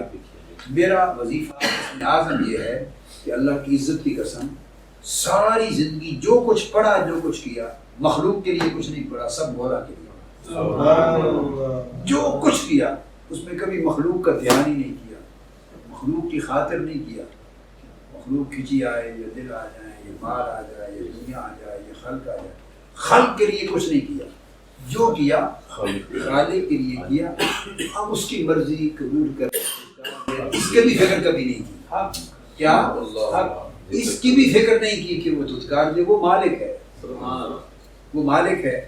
تو نوکر کا, غلام کا کام تھا اس کی نوکری کرنا. اس قبول کرے یا نہ کرے, مالک کا کام ہے, یہ ہمارا حق ہی نہیں ہے. اس کی بھی فکر کبھی نہیں کی. یہ وظیفہ ہے اس میں اعظم. مالی دا کم پانی دینا, مالی دا کم پانی دینا ہر بر مشکا پاوے مالک دا کم پھل پھول لونا لاوے یا نہ لاوے. یہ اس میں اعظم ہے. بس یہ کیا ہے یہی کرتا ہوں. مخلوق کے لیے خلق کے لیے کچھ نہیں کرتا. تو ایک شیخ طریقت بھی تھے سجادہ نشین ہیں پیر صاحب, بڑے معروف بڑی معروف. انہوں نے میرے ساتھ کو 7-8-10 دن گزارے. ہم سفر پہ تھے. ڈیرہ غازی خان ڈویژن سے لے کے بہاولپور ڈویژن تک ان 2 ڈویژنس کا دورہ تھا. تو 10 دن 8 دن میرے ساتھ رہے. اور وہ جس میر پیر صاحب کی بات کرنا, ان کی گدی بھی اسی ڈویژن ڈیرہ غازی خان. اور بہت بڑا نام ہے ان کے بزرگوں کا, بہت بڑا. ہر شخص جانتا, آپ بھی سب جانتے. بہت بڑا نام, بہت بڑے اکابر اولیاء اللہ میں سے بزرگ. ان کے سجادہ نشین ہے. میرے ساتھ ان کا بڑا پیار ہے, بہت پیار ہے. ملتے ہیں, اتنا ملتے ہیں, بیٹھتے ہیں تو دیکھ کے آنسو ان کے گرتے ہیں, اتنا پیار ہے. میرے ساتھ 10-12 دن گزارے. اور وہ سرائے کا علاقہ ہے. جلسہ دیکھتے تو جلسے میں 1000 افراد کا ایک سمندر ٹھاٹھے مارتا ہوتا دن میں. اور شام کو پھر ملاقاتوں کا وقت ہوتا تو سینکڑوں لوگوں کا شامیانے لگے ہوتے, تانتا بدا ہوتا. جس شہر میں, گاؤں میں, علی پور قصبوں میں بھی گئے, چھوٹے چھوٹے قصبوں اور گاؤں میں بھی گئے, تو سینکڑوں لوگوں کا تانتا ہوتا. تو 10-10 12-12 کا وقت اندر کمرے میں ملنے آ رہا ہے, جتنی گنجائش ہے مل کے گزار کر جا رہا ہے, پھر آ رہا ہے, پھر جا رہا ہے. رات کے 1-2 بج گئے, لوگ آ رہے ہیں تو ہجوم ہے. اور دیکھوں کہ لنگر پکے ہوئے جیسے ولیمے شادی ہوتی ہیں, کھا رہے ہیں لوگ, جا رہے ہیں. یعنی جلسہ پہلے ختم ہو گیا اور شام کو لوگوں کو بتانا تھا, وہ دیکھتے رہے. 4-5 دن انہوں نے یہ منظر شہر میں بھی دیکھا, قصبوں میں بھی, بڑے قصبوں دیہاتوں میں بھی دیکھا, چھوٹے چھوٹے قصبوں میں بھی دیکھا. جہاں سے گزرتے پھر وہاں بھی لوگ کھڑے ہوتے, رستے میں رک جاتے, وہ سارا دیکھتے رہے. اللہ کی بڑی شان ہے. کبھی آپ نے ہمارے ساتھ مہینہ 20 دن پاکستان میں گزارے ہوتے ہیں نا سفروں میں, تو آپ کا دل بڑا خوش ہوتا ہے. تو وہ پھر مجھے کہنے لگے ایک دن کہ آپ سے بات کر رہے ہیں اکیلے. فارغ ہو گئے تو میں نے اپنے کمرے میں ان کو بلا لیا, میرے پاس بیٹھے, وہ رو رہے تھے. کہنے لگے یہی سوال کیا کہ اس میں اعظم ہے آپ کے پاس, مجھے بھی یہ بات, مجھے بھی عنایت کرنا. میں نے کہا میرے پاس تو کوئی اس میں اعظم نہیں ہے. انہوں نے کوئی خاص چیز آپ پڑھتے ہیں؟ میں نے کہا میں نے پڑھنے کے لیے کچھ خاص نہیں بنا رکھا. تو اس کو یاد کرتا رہتا ہوں مولا کو, جس چیز سے بھی یاد ہو, جیسے ہو یاد کرتا رہتا ہوں. کبھی کچھ پڑھتا ہے, پڑھ لیا, اس کی یاد کے لیے پڑھنا ہے, جو چاہے پڑھتے رہے. وہ خاص اس میں اعظم نہیں. کہنے کے سمجھ میں نہیں آتی, کہ انہوں نے پھر بتایا کہ ہم علاقے کے پیر ہیں. ان لوگوں کے آباء و اجداد سے لے کر ہم تک سارے ہمارے مرید ہیں, ہمارا حق اثر ہے. انہوں نے قسم کھائی کہ حالت یہ کہ ہم آتے ہیں اس گھر میں ٹھہرتے ہیں, مریدوں کے گھر میں, اس گھر کے سوا ایک تو نماز دائیں بائیں کے گھر والے بھی ملنے نہیں آتے. وہ جا کے اطلاع کرتے ہیں تو کوئی کسی کو بلا لایا, 5 بندے ملنے آ گئے, 1 آ گیا, 2 آ گیا, 2 دن 1 دن بیٹھتے ہیں. تو بلا کے اطلاع کرنے سے لوگ ملتے ہیں, پھر آگے چلے جاتے ہیں. تو ہم سفر کرتے رہتے ہیں, 2-4-5 آدمی مشکل سے آ گئے, 5-10 آدمی کو آ گئے. رات کو محفل لگ رہی تو 8-10-20 زیادہ آ گئے, ورنہ 2-4-5 آتے ہیں. اور یہاں الگ یہ ہے کہ 1000 ہاں کا اجتماع الگ ہے اور ہزاروں لوگ رات کی ملاقات ہے. تو یہ ماجرا کیا ہے وہاں. تو میں نے ان کو وہی بتا دیا, میں نے وہی بات بتا دی. اور وہ یہ جو اس میں اعظم ہے جس سے یہ بات ساری چلی, وہ حضرت باعزید بستامی رضی اللہ تعالیٰ عنہ کا قول. وہ فرماتے ہیں کہ ایک شخص نے آ کے ان سے پوچھا کہ آپ کے پاس اس میں اعظم ہے, تو مجھے بھی وہ سبق سکھا دیں, اس میں اعظم مجھے بھی سکھا دیں. تو آپ نے جواب دیا, فقال ابو یزید لیس لاسم اللہ حد محدود. اللہ کے اسم کے لیے کوئی حد محدود نہیں, اللہ کے نام کے لیے کوئی حد محدود نہیں. اس لیے کوئی ایک اسم نہیں ہے جس کے پیچھے بڑھو, مگر کیا وَلَكِنَّهُ قَلْبِكَ لِوَحْدَانِيَّتِكَ وَتَرْكُ الْالْتِفَاتِ مِنْهُ إِلَىٰ غَيْرِهِ فَإِذَا كُنْتَ كَذَلِكَ فَخُذْ أَيَّ اسْمٍ شِئْتَ. میں فرمایا کہ اللہ کے لیے اس کے اسم کے لیے کوئی ایک حد محدود نہیں ہے. البتہ اسم اعظم یہ ہے کہ اپنے دل کو اس کے لیے خالی کر دو، اپنے دل کو اس کے لیے خالی کر دو. کوئی غیر دل کے کوٹھے میں نہ آئے. دل کے کوٹھے کو ایسا خالی کر دو کہ بس محبوب رہے، کوئی غیر آنے نہ پائے. وہ شعر ہے، اب تو آ جا اب تو خلوت ہو گئی، ہر تمنا دل سے رخصت ہو گئی، ہر تمنا دل سے رخصت ہو گئی. اب تو آ جا اب تو آ جا اب تو خلوت ہو گئی. دل کے کوٹھے کو خالی کر دو تاکہ تنہا محبوب رہے، دل کی سیج پر وہی رہے. فرمایا جب ایسا کر دو اور التفات اس کے غیر سے ہٹا دو، دل کا دھیان پہ اس کے غیر کی طرف نہ جائے. فرمایا حضرت باعزید بستامی نے کہ جب تو ایسا ہو جائے گا، دل کا حال یہ کر لے گا، پھر جو نام چاہے پکار لے، جس نام سے چاہے پکار لے وہی اس میں آ جائے. اس کو جس نام سے پکار لے اس میں آ جائے.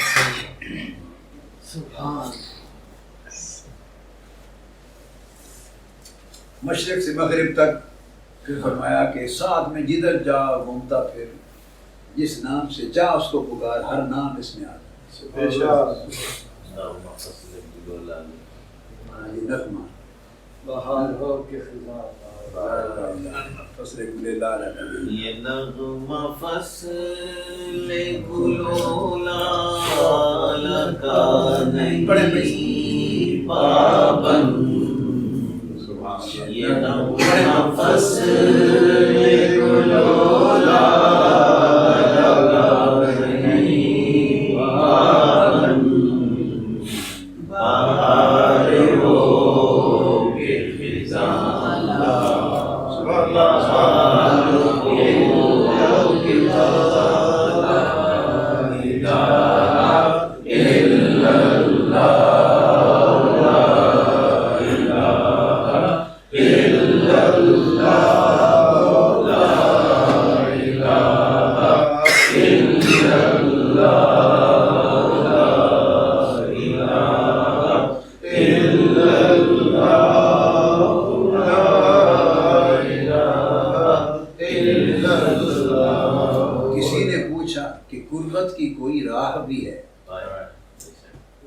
کسی نے پوچھا کہ غربت کی کوئی راہ بھی ہے تو مصطفیٰ نے کہا لا الہ الا اللہ.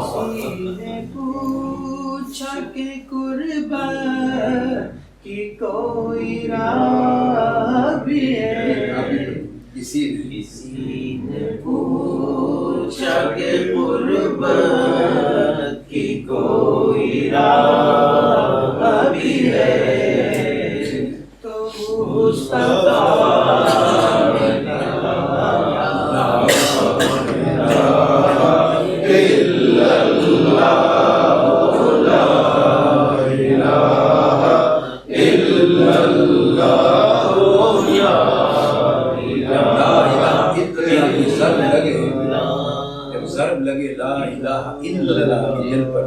اللہ کی ضرب لگے لا کی نفی کے ساتھ اور اللہ کی اس بات کے ساتھ تو وہ بیکار ہے ضرب اگر اس سے دل خالی نہ ہو. مولا کے یہ دل اگر خالی نہ ہو، اس لیے اس نے پہلے نفی رکھی ہے کہ پہلے اس کوٹھے کو صاف کر دو. ہم لوگ برتن گندا ہونا تو اس میں پانی نہیں ڈالتے، برتن گندا ہو پانی نہیں ڈالتے. اگر دل کا برتن گندا ہو تو اپنی محبت کیوں ڈالے گا؟ دل کا برتن گندا ہو تو خود کیوں آئے گا؟ تو پہلے اس نے نفی رکھی ہے تاکہ صاف کر دو، پھر وہ آتا ہے دل پہ سیج بن جاتا ہے. اسی لیے حضرت ذوالنون مصری کی بات ہو رہی تھی اس کے وہ فرماتے ہیں کہ میں حج کے لیے گیا تھا مکہ معظمہ اور طواف کعبہ میں تھا. مطاف میں تھا جی طواف کے دوران، تو کہتے ہیں کہ کنت شابا کنت حاجا فاذا شاب یقول، تو میں دوران طواف حج کے دوران طواف کرتے ہوئے میں نے دیکھا کہ ایک جوان، جی آپ کو یہ بھی سنا رہا ہوں کہ آپ سب جوان ہیں، اور جوانی کی جو زندگی ہے وہ بڑا قیمتی، شاندار، مجرب اور مؤثر وقت ہے، اس کی طرف لپٹ لیں۔ اگر عشق کے پر لگ جائیں، اگر عشق کے پر لگ جائیں، بندہ ایک قدم اٹھائے تو مولا 70 قدم کرے، اگر ہم اس طرف دوڑ دیتے تو فرمایا کہ اس جوان کو میں نے دیکھا، وہ بھی طواف میں تھا، میں اس کے قریب ہوا تو اس سے سنا، وہ باری تعالیٰ سے مخاطب تھا، کہتا تھا الہی قد اجتمع وفدک وانت اعلم فما انت صانع بک۔ میں نے دیکھا وہ جوان عارف عاشق جوان تھا، وہ پکار کے کہہ رہا تھا باری تعالیٰ بہت مہمان تیرے گھر جمع ہو گئے، تیرے گھر بہت سے مہمان آ گئے، سارے تیرے گھر میں جمع ہیں، گھوم رہے ہیں، اب تو ہی بہتر جانتا ہے کہ تو ان کے ساتھ اس کو کیا کرے گا، کیا کرنے والا ہے، تو ہی بہتر جانتا ہے۔ فرماتے ہیں فسمعت تو صوتا، تو میں نے آواز سنی، آتے جو غیب سے آواز سنی، یقول وفدی کثیر وطلابی قلیل، مہمان تو بہت آئے ہیں مگر میرے طلبگار بڑے قلیل ہیں۔ مہمان تو بہت آئے ہیں، زائر بہت آئے ہیں، کیا بہت آئے ہیں مگر طالب میرے طالب طلب کرنے والے کا۔ پھر آپ سے پوچھا گیا کم بین الحق والعبد، بندے اور رب کے درمیان کتنا فاصلہ،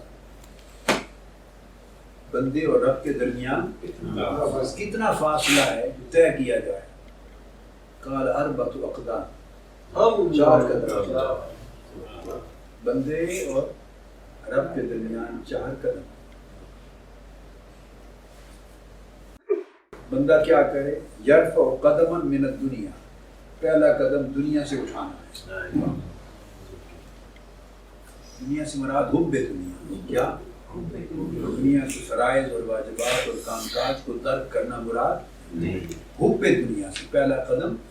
جب بھی صوفیاء اور عرفاء فرماتے ہیں دنیا سے قدم اٹھانا، دنیا کو ترک کرنا، اس سے مراد حب دنیا، حرص دنیا، اس سے اس کا قدم اس سے اٹھانا۔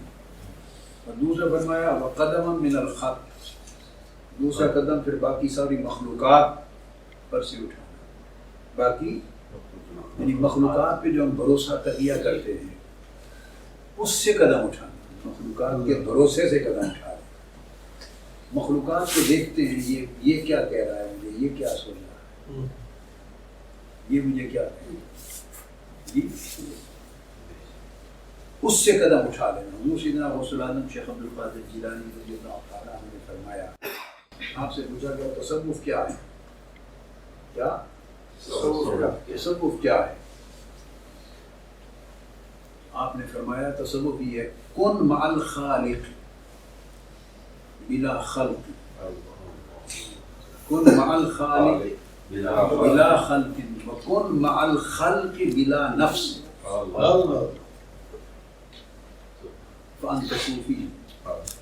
خالق کے ساتھ ایسا ہو جا کہ درمیان میں مخلوق نظر نہ آئے، انسان کوئی عمل کرے، عبادت کا، عبادت ہو، معاملہ ہو، کوئی عمل اللہ کے لیے کرے تو یہ نہ دیکھے کہ لوگ کیا کہیں، اللہ کے ساتھ ایسا ہو جا کہ تیرے اللہ کے ساتھ معاملے میں مخلوق نظر ہی نہ آئے، خلل نہ، وہ درمیان میں خلل انداز ہی نہ ہو، دخل انداز ہی نہ ہو۔ اور کن مع الخلق، اور مخلوق کے ساتھ ایسا ہو جائے کہ اس وقت درمیان میں نفس نکل جائے، درمیان سے مخلوق سے جو بھی تیرا معاملہ ہو اس میں نفس کا دخل نہ ہو، خواہ مخلوق تجھ سے اچھا کرے برا کرے، تو رد عمل میں کچھ کرے، نفس کو درمیان سے نکال دے جب مخلوق سے معاملہ ہو، اور خالق کو درمیان سے نکال دے جب خالق سے معاملہ ہو۔ یہ تصوف ہے، وہ بات فرما رہے ہیں کہ دوسرا قدم خلق کے بھروسے اور خلق کو دیکھنے سے لغت الخلق اس سے اٹھا لیں. وقدم من النفس، تیسرا قدم پھر اپنے نفس کی خواہشوں کی زمین سے اٹھا لیں، شہوات نفس. تیسرا قدم نفس سے اٹھا لیں، یعنی نفس کی خواہشوں سے الگ ہو جا، جدا ہو جا، تیسرا قدم. اور جب تیسرا قدم یہ اٹھا لے گا اس کے بعد فرمایا وقدم من الآخرہ، اور پھر اس کی رضا اور اس کے مشاہدہ کے لیے چوتھا قدم آخرت کی طلب ہے سے بھی اٹھاؤ. اس کی طلب، نعمتوں کی طلب سے بھی اٹھا لے، نعیم سے جڑ جا، منعم سے جڑ جا. تو جب یہ 4 قدم اٹھا لے گا فیضا ہوا ثم، تو مولا کی دہلیز پر خود کو مولا کی دہلیز پر پائے. حضرت رابعہ بصری رضی اللہ تعالیٰ عنہ وہ ایک روز بیمار ہو گئے اور بڑی شدت کا بخار ہو گیا اور کئی دن بخار سے پڑی رہیں بستر، کئی دن شدت کا بخار اترتا نہیں تھا. لوگ آتے آپ کی عیادت کے لیے، خیریت پوچھتے، عیادت کر کے چلے جاتے، عیادت کرتے چلے جاتے. اور جو پوچھتا کیا ہوا تو نزلہ ہو گیا، زکام ہو گیا، انفیکشن ہو گئی، جی یہ ہو گیا، فلاں ہو گیا، بس لوگوں نے خیال عیادت کرتے چلے جاتے. سیدنا امام حسن بصری رضی اللہ تعالیٰ عنہ عیادت کے لیے آئے. امام حسن بصری رضی اللہ عیادت کے لیے آئے تو پوچھا رابعہ اصل بات بتاؤ یہ کیا ہوا؟ لوگوں کو تو مختلف باتیں بتاتی ہو، ہمیں تو اصل بات بتاؤ کہ یہ جو بخار جا نہیں رہا، اتنی بڑی تکلیف ہے، یہ ماجرا کیا ہو، اصل راز کیا ہے؟ اس وقت حضرت رابعہ بصری نے ان کو ذکر کیا. میں کہ بات یہ ہوئی کہ میں قرآن مجید کی تلاوت کر رہی تھی، تلاوت قرآن میں مصروف تھی. اس میں جنات کا ذکر آ گیا، جنتوں کا، اور جنت کے باغات کا، حور و قصور کا، جنت کی نعمتوں کا، جنت کی دوست کا، جنت کے حسین مقامات کا ذکر آ گیا، تذکرہ آیا. تو پڑھ کے سن کے، چونکہ وہ اللہ والے تو ڈوب کر پڑھتے ہیں نا قرآن، ڈوب کے پڑھتے ہیں، دیکھ کے پڑھتے ہیں. تو جب اس تذکرے میں ڈوبی تو دل میں خواہش پیدا ہوئی کہ کاش اس مقام پہ میں بھی رہوں. اس کی طلب پیدا ہوئی دل میں، اس کی طلب اور خواہش پیدا ہوئی. تو اسی وقت حاطب غیب سے آواز آئی، جھڑکی ملی ایک اندر اور جھنجھوڑ کے رکھ دی، اور آواز آئی مجھے رابعہ دعویٰ عشق کا ہم سے اور طلب جنت سے. دعویٰ ہم سے عشق کا اور لالچ جنت. وہ اس کے جب طالب ہوتے ہیں تو وہ صرف اسی کے مکھڑے کے طالب رہتے ہیں، اسی کی رضا کے، اسی کی قربت کے. جیسے قرآن مجید میں فرمایا بسم اللہ من الشیطان الرجیم،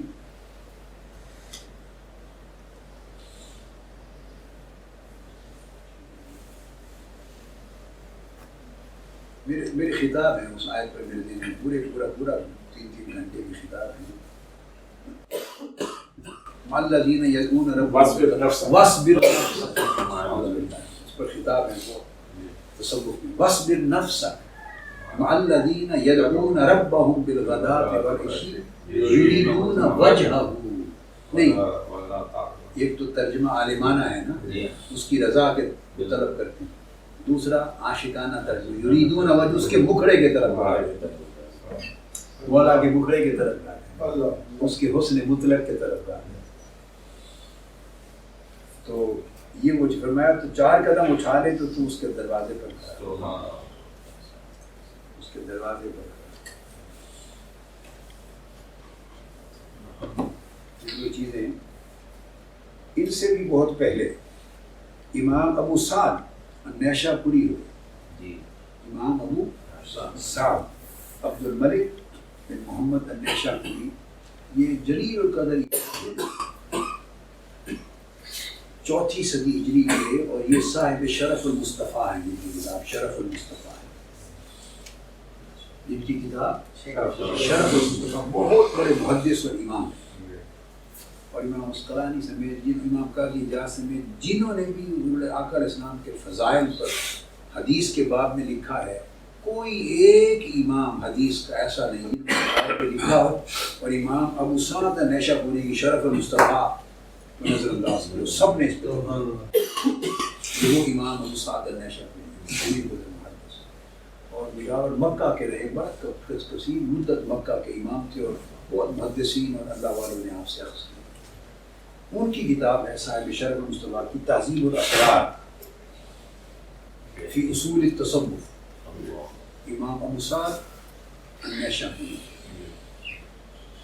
اب وہ باب انہوں نے معرفت الہیہ پر بات کیا، اللہ کی معرفت، اس میں چند ایک چیزیں آپ سنا دیں.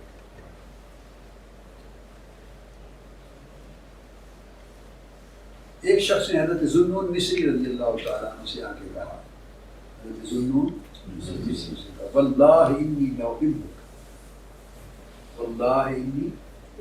کئی بات میں نے یہ بات جو آگے آ رہی ہے، میں اس بات کو میں نے یہ بات کئی بار اپنے خطابات میں کہی. کئیوں نے پوچھا کہ پیر کامل کی پہچان کیا ہوتی ہے، پیر کی شیخ کی پہچان کیا ہوتی ہے. میں نے ایک جملے میں یہ بات بہت خطابات میں سمجھائی کہ کامل کی پہچان یہ ہے، پیر کامل کی شیخ کی پہچان یہ ہے کہ وہ لوگوں کو اپنی راہ نہ دکھائے، مولا کی راہ. کیا اپنی راہ نہ دکھائے، مولا کی راہ. وہ اپنی طرف متوجہ کرنے کے ادھر بھیجے، وہ کامل کی طرف. نیو یارک میں میرے خطاب کے بعد سوال و جواب کوسچن آنسر کی نشست تھی. گرمیوں کے دن تھے، سمر ویکیشن میں. گرمیوں میں پھر بہت سے پاکستان سے، ایران میں، برطانیہ، یورپ اور امریکہ بڑا ہجوم ہوتا ہے. تو ہجوم تھا ان دنوں. پھر ان کے ساتھ مارکیٹ مینیجر بھی ہو جاتے ہیں، مارکیٹنگ ان کی کرامات سے کہ یہ حصہ کاٹ دیں گے. نہیں، اگر واقعہ بیان آگے واقعہ یہ اتنے جملے کاٹ دیں کیونکہ آگے آپ کاپی کریں گے، لوگوں کو سنائیں. یہ پہلے سے کہا. تو مارکیٹنگ کے لیے بھی لوگ لے جاتے ہیں، وہ کہتا رات کو کرامات لکھتے ہیں، بیٹھ کے سلو پہ سناتے ہیں، بناتے ہیں، سلو سناتے ہیں. جی یا اس کو فضائل میں سارا کچھ خطاب ختم ہوا تو انہوں نے سوال جواب پوچھا. تو سوال کسی نے کیا کہ بہت سے پیر آئے ہوئے ہیں، سارے موسم میں آتے ہیں، آج کل بڑا ہجوم ہے، کوئی پہچان بتا دیں کامل کی تلاش کیا ہے، کامل کی پہچان کیا ہے، کامل کی پہچان، یہ کامل کی پہچان کیا ہے. یہ دوسرا جملہ. پہلا میں نے وہ کہا کہ کامل وہ ہے جو بندوں کی اپنی راہ نہ دکھائے، بندوں کو مولا کی راہ. اب دوسری بات، انہوں نے پوچھا کیا پہچان ہے کامل کی؟ میں نے کہا پہچان کامل کی یہ ہے جو مریدوں کی تلاش میں نہ ہو، جو مریدوں کی تلاش میں نہ ہو، وہ بے نیاز ہو، مرید اس کی تلاش میں. جو مریدوں کی تلاش میں مارا پھرتا ہے، وہ تو بھی طالب مریدین ہے، وہ طالب مولا کا بنے گا. مریدوں کی تلاش میں پھر رہا ہے، مولا کا طالب کر دے. وہ تو مرید اس کا شیخ ہو گیا، وہ مریدوں کی تلاش میں پھر رہا ہے، وہ تو مرید ہی اس کا شیخ ہے. علامہ اقبال کے جیسے شعر کافر کی یہ پہچان کہ آفاق میں گم ہے، اور مومن کی یہ پہچان کہ گم اس میں آفاق. یہ وہ بات ہو رہی ہے. تو کسی نے ذوالنون مصری رضی اللہ عنہ سے کہا واللہ انی لاحبک، خدا کی قسم مجھے آپ سے بڑی محبت ہے، مجھے آپ سے بڑی محبت ہے. اب آپ نے جواب دیا، میں نے کہا نا کامل مردان حق مولا کی راہ. آپ نے جواب دیا فقال له ذوالنون مصری. اب آپ دیکھیے کتنے بڑے بڑے امام حدیث کے، اور یہ 4 صدی ہجری کے امام ہیں، 300 کچھ میں پیدا ہوئے. یہ وہ زمانہ امام بخاری اور امام مسلم کے تھوڑے عرصے بعد کا زمانہ ہے اس دور. تو وہ تصوف پر کتابیں لکھی اور اولیاء کے اور صوفیاء کے احوال لکھے تھے. تو یہی زمانہ حضرت امام ابو عبد الرحمن السلمی کا ہے جو طبقات الصوفیہ لکھے. وہ امام بہقی کے شیخ ہیں. امام بہقی ان کے تلامذہ میں. جنہوں نے سب سے پہلی کتاب طبقات صوفیہ لکھی، جو طبقات سلمی بھی کہلاتی ہے، کتاب کا نام ہے طبقات صوفیہ. بڑی عظیم کتاب جو مصدر ہے، جو ماخذ ہے، جو سند ہے. تو امام بیہقی کی جو کتاب سنن الکبریٰ، ہر صفحے پر 1-2 حدیثیں ان سے روایت. سنن الکبریٰ یہاں دیکھیں، اکثر صفحوں پر آپ کو ملے گی، ہر صفحے پر 1-2 روایتیں ان سے.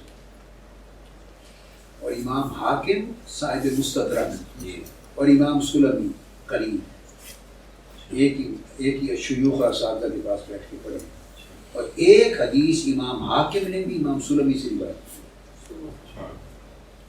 یہ میں آپ کو بتا رہا ہوں کہ درجہ صوفیہ کا کیا حدیث میں یہ فرماتا. آپ نے ذوالنون مصری رضی اللہ عنہ جواب دیا، ان کنت عرفت اللہ تعالی فحسبک اللہ عز وجل. اگر تجھے اللہ کی معرفت ہو جائے تو پھر تمہیں اللہ ہی کافی ہے.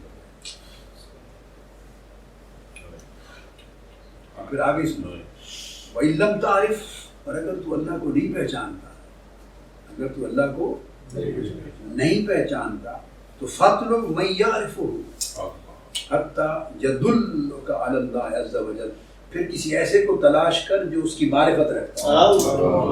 اپنی بات اندازہ کرے کتنی نفی کر رہے ہیں اپنی ذات. حضرت سلطان العارفین حضرت بایزید بستامی کہہ رہے ہیں کہ اگر تو اللہ کی معرفت ہو گئی تو وہ کافی ہے، اور اگر تجھے اللہ کی معرفت نصیب نہیں ہوئی تو پھر کسی ایسے کو تلاش کر جو اس کی معرفت رکھتا ہے تاکہ وہ تجھے اس کا راستہ دکھا سکے. وہ اس کا راستہ دکھا سکے کہ کیسے جانا ہے اس کے گھر تک،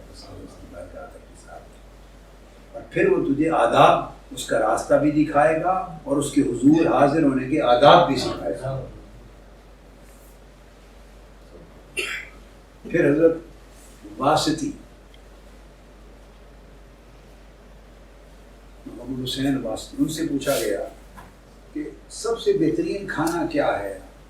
ای الطعام اشہا، خوراک کھانے پوچھے نا کہ کون سا کھانا، کون سی ڈش سب سے بہترین کھانا، بڑا مرغوب اور محبوب پیارا کھانا کون سا ہے جو آپ کو بڑا پسند ہے؟ تاکہ مولانا شریف صاحب تاکہ وہ ہم آپ کے لیے تیار کریں کون سا کھانا بہت پسند ہے. ہائے ہائے وہ جواب دیتے ہیں لقبۃ من ذکر اللہ،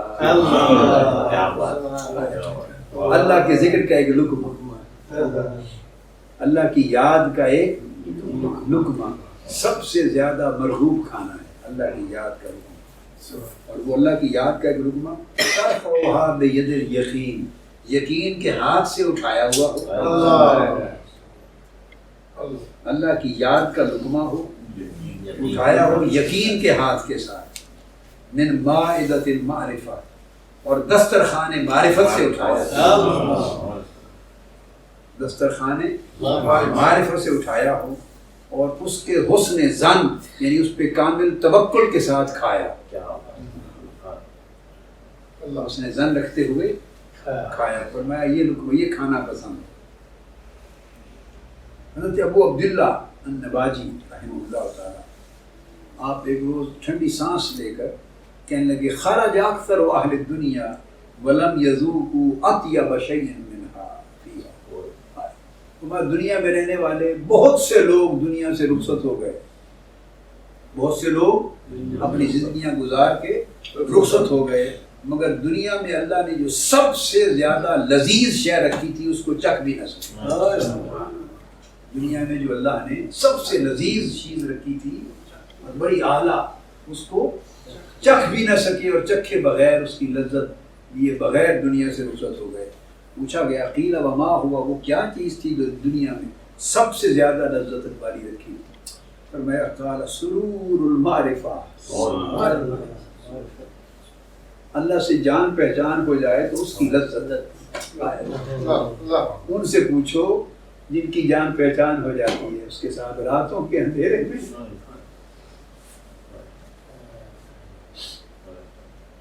اس سے جان پہچان ہو جائے تو اس کی پہچان اور معرفت کی پھر لذت کیا ہوتی ہے، دل میں سرور کیا رہتے ہیں، دل میں پھر سرور کیا رہتے ہیں. فرمایا وہ سرور معرفت تھا جو اللہ نے دنیا میں رکھا ہے، جنت میں نہیں ملے گا. جنت میں تو مشاہدہ ہوگا، جنت میں تو مشاہدہ ہوگا. یہ اس دنیا کو مشاہدے میں حجاب سے رکھا ہے اور یہ نعمتیں دی ہیں جو جنت میں نہیں ہیں. دنیا میں اس کی معرفت کا سرور و حلاوت المنہ، اور اس کی بارگاہ میں منت سماجت کرنے اور التجاؤں کرنے کی حلاوت، شیرینی. جب انسان اس کی بارگاہ میں التجائیں کرتا ہے، آرزویں کرتا ہے، اس کو پکارتا ہے، اس کو پکارتا ہے. اور یہاں منا سے مراد اللہ کی نعمت. جب اس کو پکارتا ہے، التجائیں کرتا ہے، تو اللہ اس کو اپنی منا، اپنی نعمت سے، احسان سے نوازتا ہے. تو اس کی معرفت کا سرور، اور اللہ پاک جن نعمتوں سے نوازتا ہے اس نعمتوں کا حلاوت اور شیرینی. وَلَذَائِذُ الْقُرْبَى، اور پھر جو اس کی قربت نصیب ہوتی ہے تو اس کی لذت ہے، اس کی قربت کی لذت ہے. وَأُنْسُ الْمَحَبَّةِ، اور اس کی محبت کا کیف، اس کی محبت کا کیف. یہ چیزیں اللہ نے دنیا میں رکھی ہیں، جنت میں نہیں. جنت میں تو پردے اٹھ جائیں گے، دیدار ہوں گے. جنت میں دیدار کا سرور ہوگا. یہ لذتیں دنیا میں رکھی ہیں. بڑے لوگ دنیا سے چلے گئے، اٹھتے جا رہے ہیں، مگر جو لذیذ ترین چیزیں ہیں ان کو چکھا بھی نہیں. اور پھر حضرت باعزید بستانی رضی اللہ عنہ نے فرمایا کہ یہ جو لذتیں ہیں یہ ملتی کب ہیں، کیسے؟ انہوں نے جواب میں فرمایا ان فی اللیل لشرابا لقلوب اہل المعرفہ. اگر پوچھتے ہو کہ یہ کہاں سے ملتی ہیں، فرمایا کہ یہ ایک شراب ہے، اللہ کی جان پہچان کی، معرفت والوں کی ایک شراب ہے جو صرف رات کے اندھیرے میں ملتی ہے. رات کے اندھیروں میں ملتی ہے، یہ رات میں پلائی جاتی ہے، رات میں پلائی جاتی ہے. تم سا کوئی ہمدم کوئی دم ساز نہیں ہے، تم سا کوئی ہمدم کوئی دم ساز نہیں ہے، ہر وقت ہے باتیں مگر آواز نہیں ہے. ہر وقت ہے باتیں مگر آواز نہیں ہے. ہم تم ہی بس آگاہ ہیں اس ربط خفی سے، معلوم کسی اور کو یہ راز نہیں ہے. معلوم کسی اور کو یہ راز نہیں ہے. اس لیے فرمایا کہ وہ شراب رات کے اندھیرے میں پلائی جاتی ہے. جب انسان اٹھتا ہے رات کے اندھیرے میں اس سے مناجات کرتا ہے اور ملاقات کرتا ہے، مناجات کرتا ہے اور ملاقات کرتا ہے. تو فرمایا کہ جب جو لوگ پھر یہ شراب پی لیتے ہیں اس کی محبت کی اور معرفت کی، فَإِذَا شَرِبُوا طَارَتْ قُلُوبُهُمْ فِي الْمَلَكُوتِ حُبًّا لِلَّهِ تَعَالَىٰ. ان کو اللہ کی محبت کے پر لگ جاتے ہیں، اللہ کی محبت کے پر لگ جاتے ہیں، اور پھر ان کے دل ملکوت میں اس کی یہ شراب پینے کے بعد عالم ملکوت میں اڑتے ہیں، پرندوں کی سیر کرتے ہیں عالم ملکوت میں. جسم زمین پر ہوتے ہیں، دل ملکوت میں پرواز کرتے ہیں.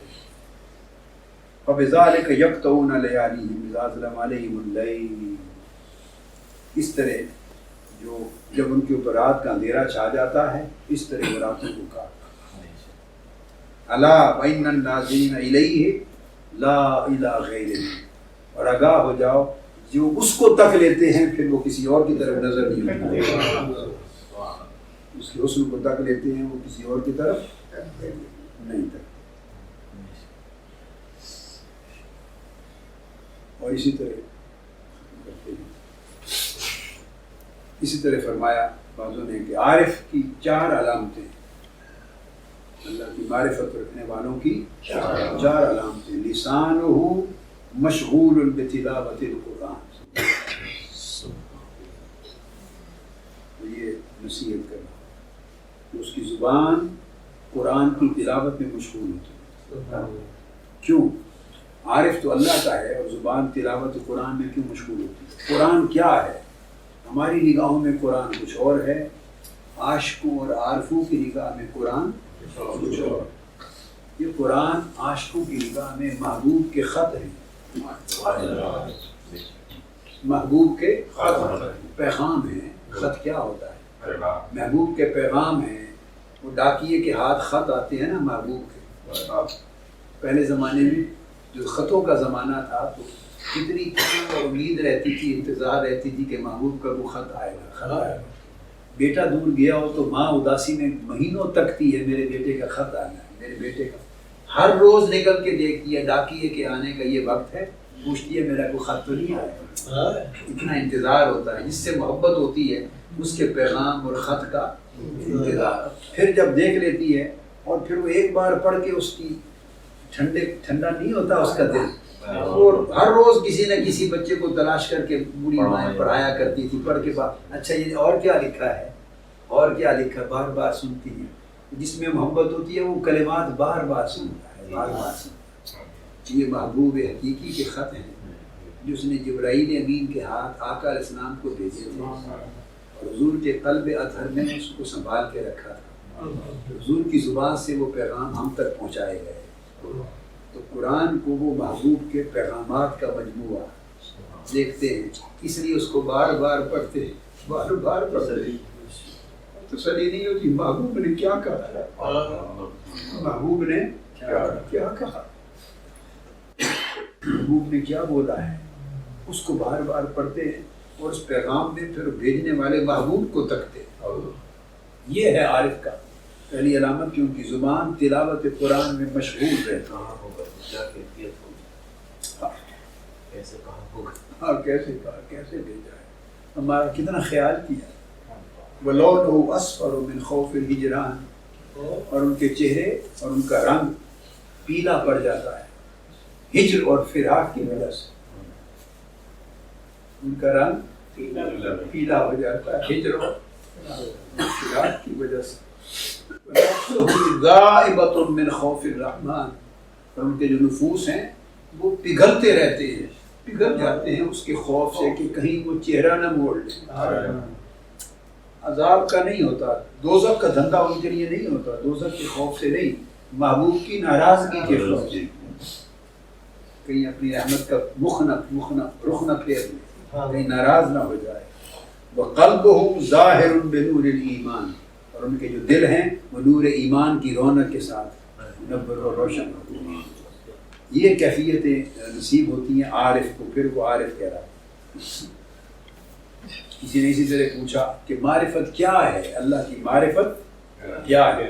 وقال ادنى المعرفة ان لا يكون بين الله تعالی و بین العبد، فرمایا اللہ کی معمولی سی معرفت کی شان بھی یہ ہے کہ بندے اور مولا کے درمیان پردہ ہو جائے،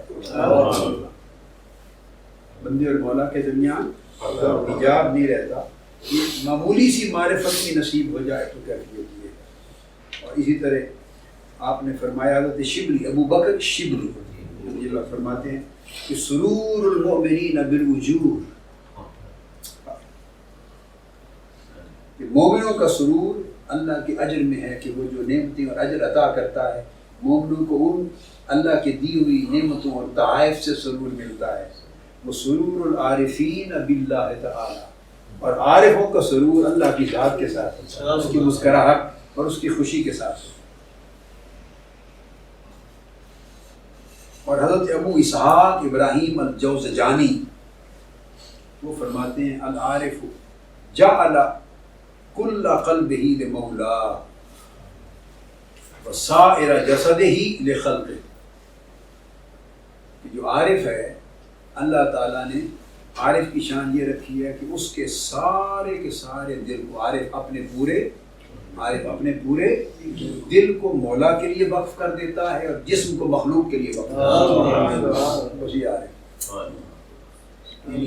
جسم کے ذریعے مخلوق کے حق ادا کرنے میں اس کی زندگی میں کوئی کمی نہیں، سر کے دنیا کر کے بھاگنے کی ضرورت نہیں ہے، جسم پورے حقوق دنیا کے مخلوق کے ادا کرتا رہتا ہے، دل مولا کی اس کی یاد میں مگن رہتا ہے۔ یہ عارف ہے۔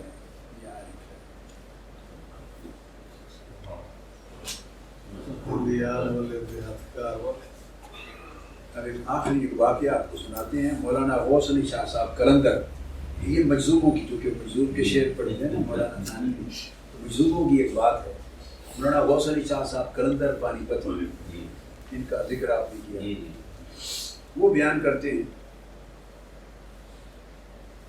کہ تذکرہ غوثیہ میں وہ کہتے ہیں کہ 9, 10 یا 11 سال میری عمر تھی اور میں اپنے شیخ کے ساتھ جنگلوں میں سفر پہ تھا.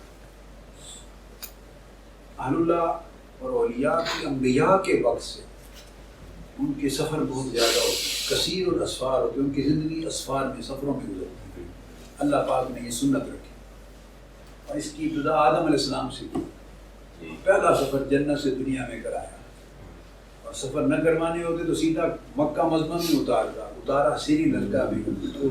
کہاں جا کر, کون سی جگہ ہے وہ, سری لنکا میں جگہ کا نام وہ سرندیپ اتارا. بنوانا تھا کعبۃ اللہ مکہ مضمون میں, اتارا وہاں تاکہ سفر کرے.